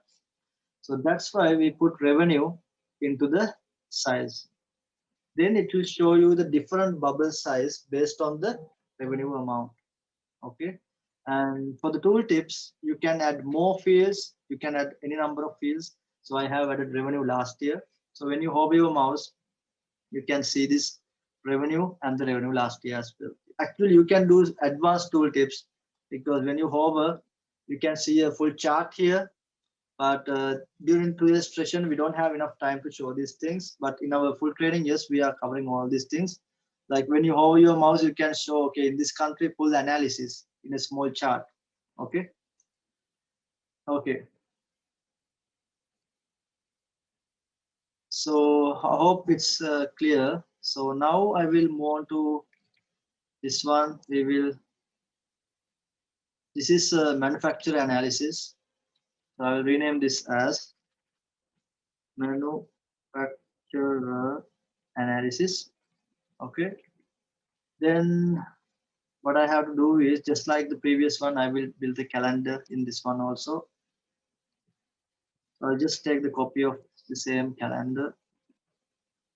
Don't sync. Always when you copy visual from the another page, so it will ask you whether you want to paste it. So don't sync it. So don't sync it. If you sync it, when you change it from here, it will change it in this one as well. So all the materials and the backgrounds and everything, guys, it's available in the materials. Okay, dashboards, background, even the final report and everything.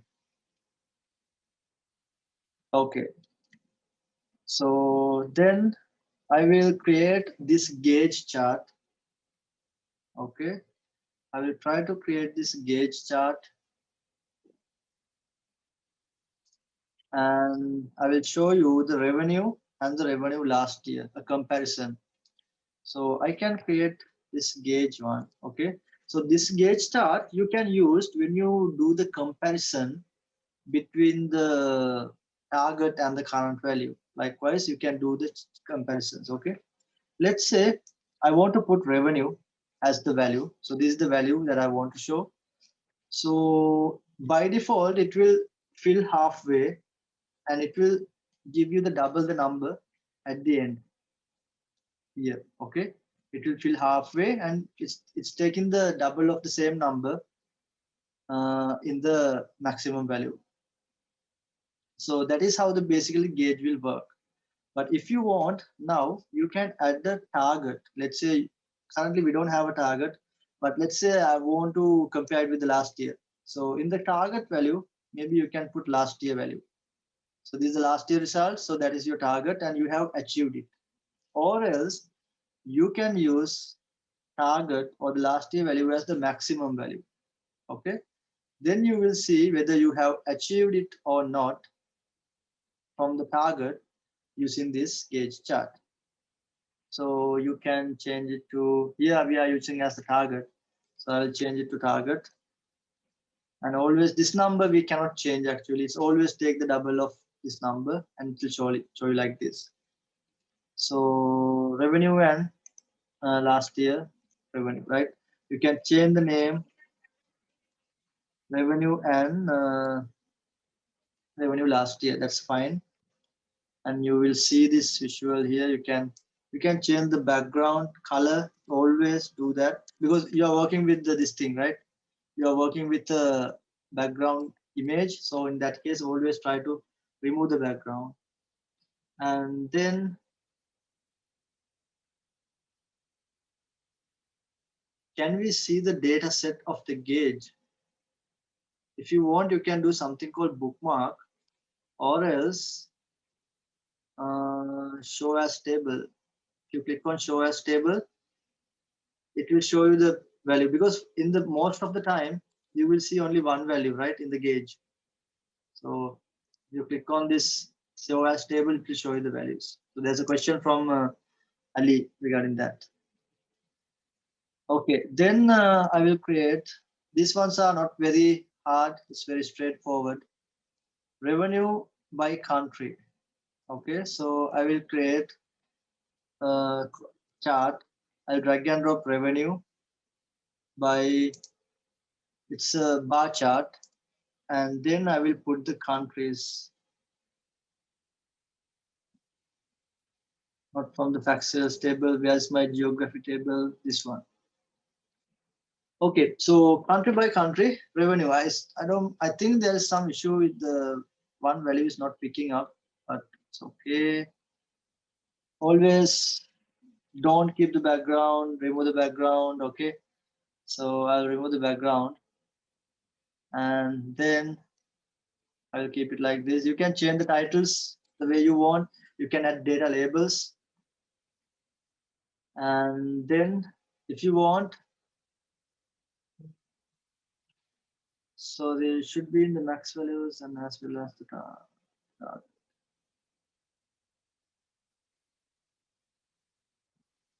Not okay. So you can see the country by country. What's the revenue? Okay, in this revenue by country chart. So it's just a bar chart. You just put values in the country axis and the revenue revenue in the value section. Then it's as a best practice, always convert your numbers, data labels to one particular numbers, even in axis. Display units, make it millions or billions, whatever the same.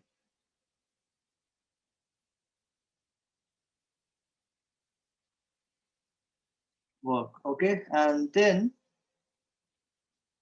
from here, I will show here the revenue, the last year revenue, and the percentage of revenue, okay? So I'll create a category chart. So I create a matrix here, okay? I'll create a small matrix here. So I'll click on the matrix. So I'm trying to show you product category by category. I will drag and drop the hierarchy. So from the products table, this category hierarchy. And then I will drag and drop the revenue. Okay. And the revenue as a percentage. So I have to do this one. And then I will convert it to percentage. Can you remember show value as percentage of grand total? And then also as a bar revenue and the revenue as a bar. So in order to do that, I will just drag and drop another fields here. So I have 3 fields. This one, instead of showing the number, I will show the conditional formatting. So what I will do is I will go to conditional formatting, show data bars. Okay. Show bar only, this one, and I will click on OK. Okay. So it will show me only the bar without showing me the data. So now if you want, you can sort it like this.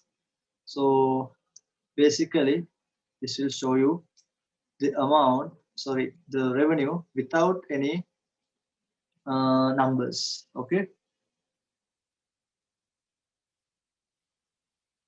Okay, guys. So yes, if you have any questions so far, just have to replace the default column bar with an image like cars, kids. Okay. So you might have seen a lot of different visuals with cars. There's a question from Meda.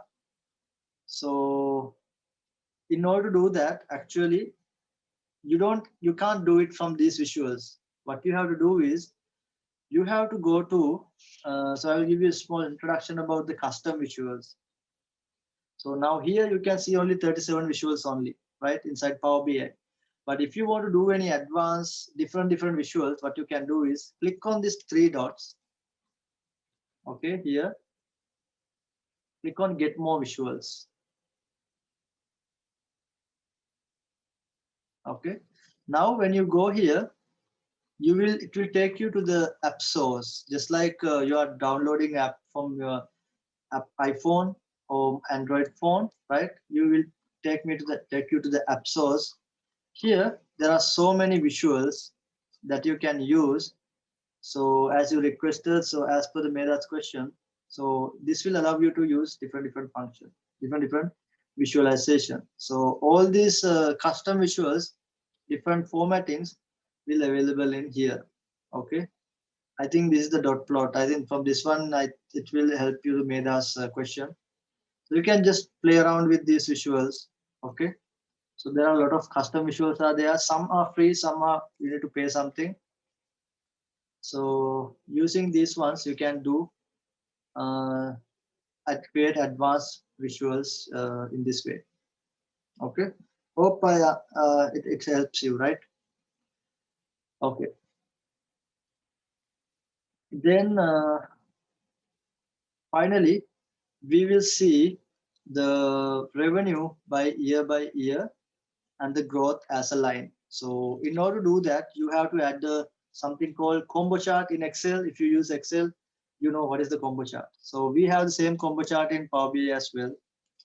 So you can use this. You can use the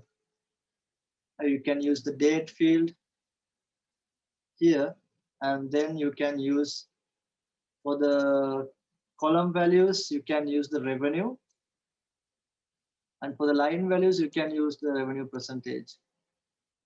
Okay, and you can use something like this.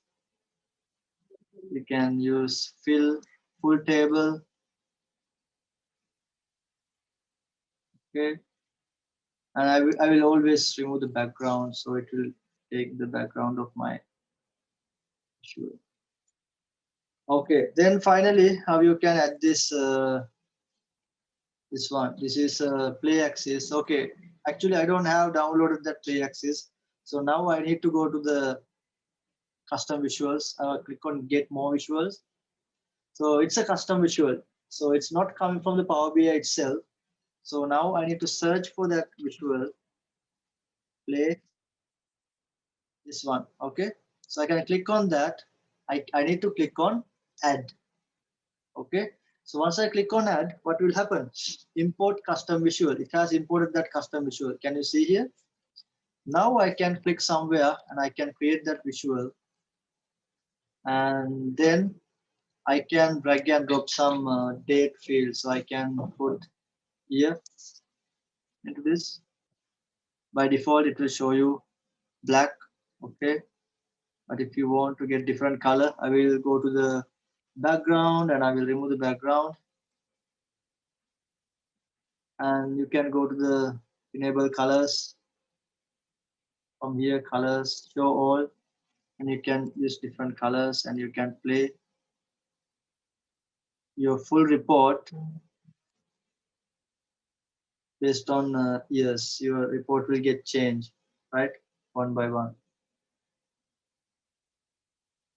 Okay, now I did it quickly. I didn't consider too much about the formattings. So you can change the titles. So we have almost completed except this drop down or else this titles, right? So okay, so now I'm going to show you how you can uh, achieve this one, how you can achieve this drop down, and how you can change your model accordingly. Okay, so okay, in order to do that, what I'm going to do is I'm going to create. So thanks guys, everyone. So don't don't leave the session. Try to wait till the end of the session. Okay, so I will add a slicer. Okay, and I will add a slicer, and I will add the name of the manufacturers from the manufacturer table. Okay, so now it will give me a list of manufacturers. Okay, and if I want to convert it to something like this button, what I have to do is this. First you need to get the slicer, then you will see this list. After that, you need to go to the format, and from here you need to use in the general orientation, you need to change it to horizontal. Okay, then you will see this kind of buttons. Okay, but okay, our requirement is, I will remove the background as well. Our requirement is not to put the names, right? We want to put what? We want to put these icons, right? In order to do that, first thing is in the manufacturer table, can you see there is some links? So these icons as hosted in a GitHub folder. So I have a link for each and every image that I have. So what I will do is instead of this names, what I will do, this manufacturer, I will replace it with the logo, this link. Okay, by default, it will show me the logo without anything. But what I have to do, I have to go to this logo and I want to convert the data category. Currently it's uncategorized.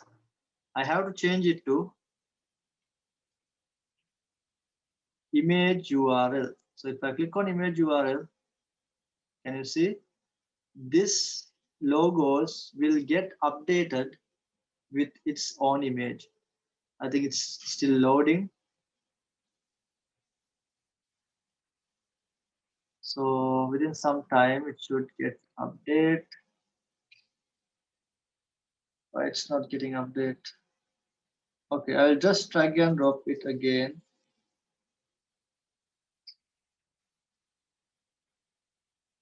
Yes, okay.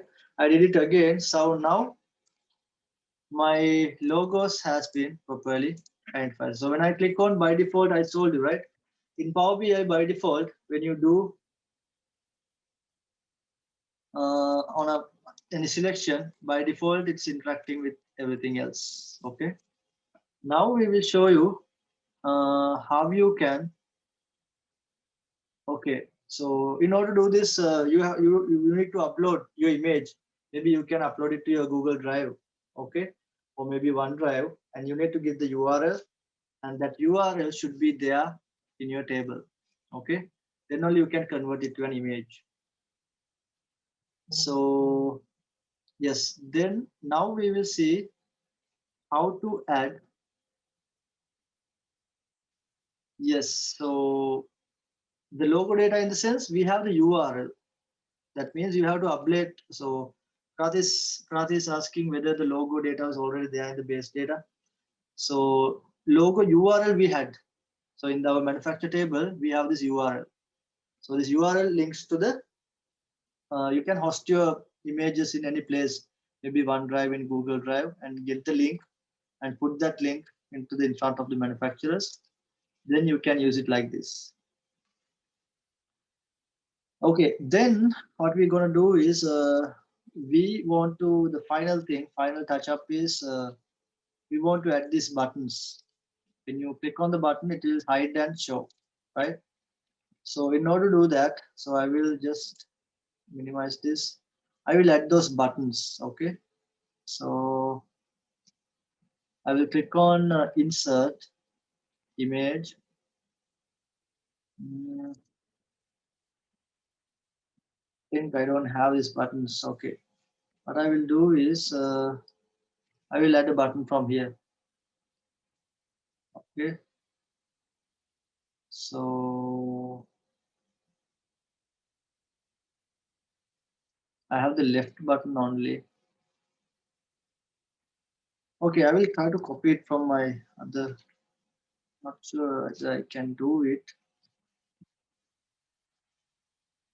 Control C,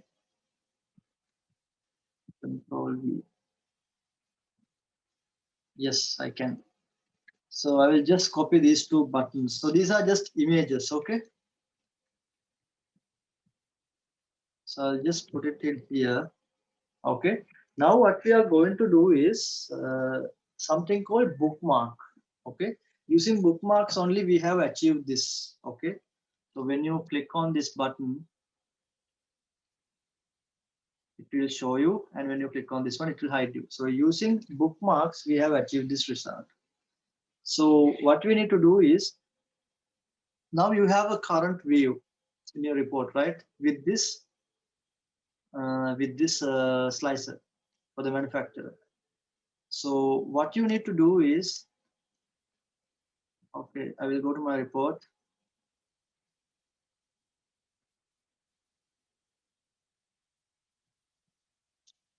This is my old report. I will close this. Okay, old one. I'm getting confused with the two reports now. So I will minimize this a little bit. This one also a little bit minimize, and I will take this to here. Okay. Okay. Now I will increase the size a little bit. Okay. When I click on this button, I want to hide this. When I click on this one, I want to show this. So we have done this using a bookmark. So what you have to do is, you have to create a bookmark for the current view. What you see now in the screen, you have to just create a bookmark. You have to take a just snapshot. Okay.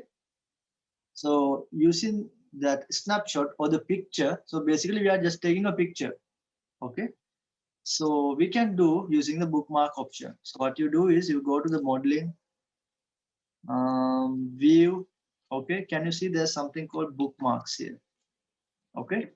So you click on bookmarks and you will click on add a bookmark.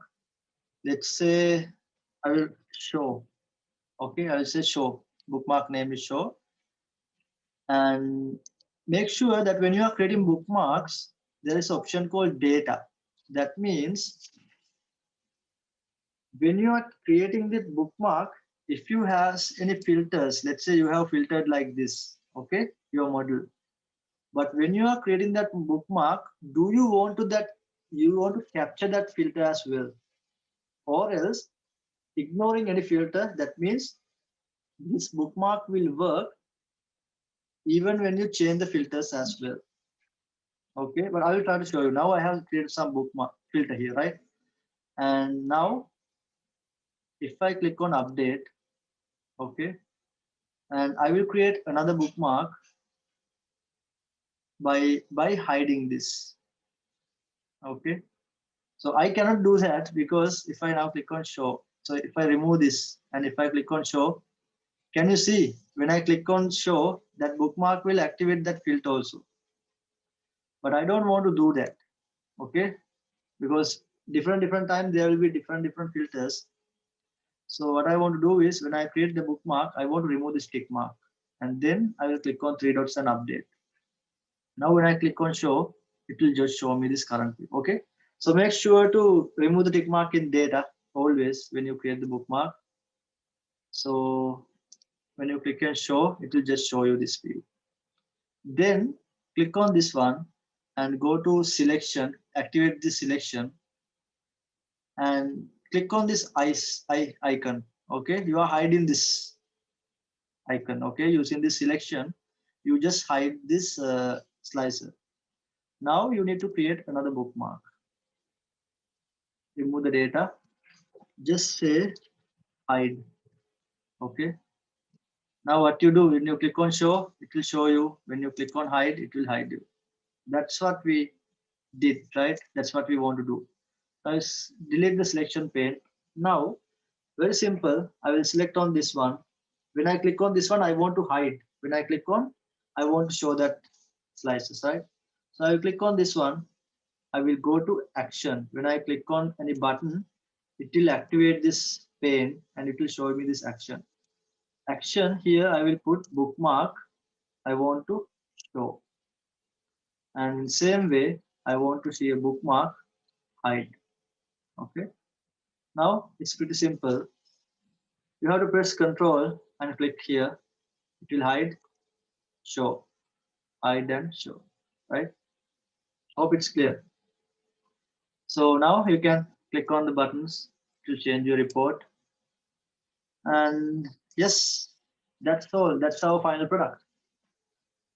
So now I will just try to show you how to do the publishing part, how to put this report, and then yes, thank you, Nicholas. So and we'll try to publish this, right? So I'm not going to go in detail about the publishing. So I will click on publish. Okay, then it will what happens always now Power BI you will not be just like you are sharing Excel file, you will not be able to share a Power BI file with someone else. Okay, so in that case what you do, you always do the publishing. Okay, you click on this publish and it will put a copy into your Power BI service account. So I will go to my demo PBI reports and click this. There are some workspaces, something called workspaces. So my workspace means something like my documents in your computer. You can see my documents, but others in your network, they don't see your my documents, right? So my workspace is something like that. And the other workspaces are just like network folders. So anyone who has access, they can see it. So I select the demo reports and select that, and I will publish. And then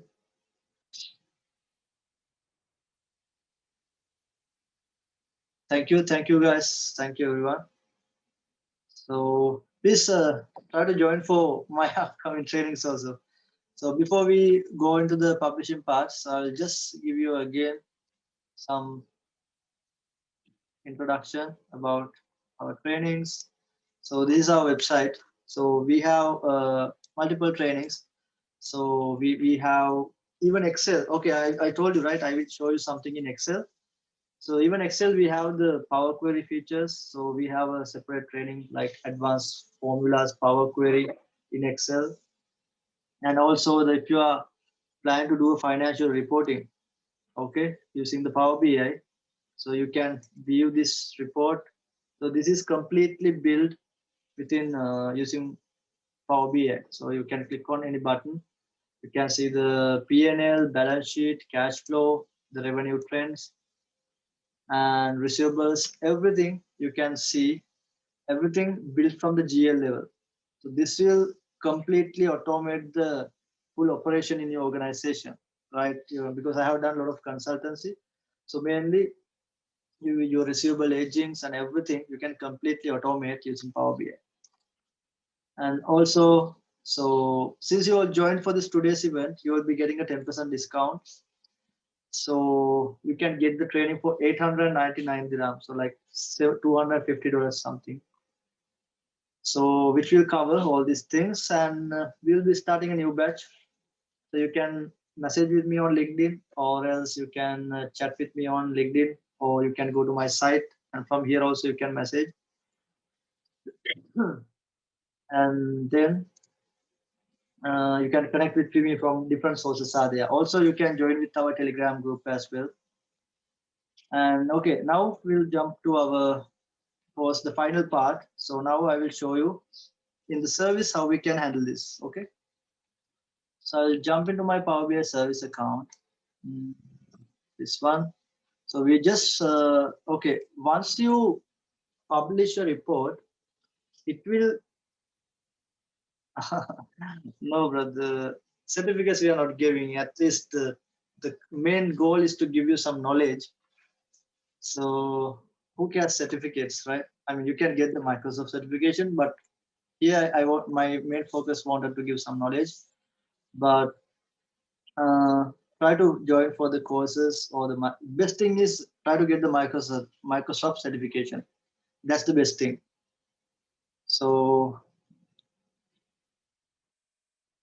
okay, is it possible to get data from a metrics visualization?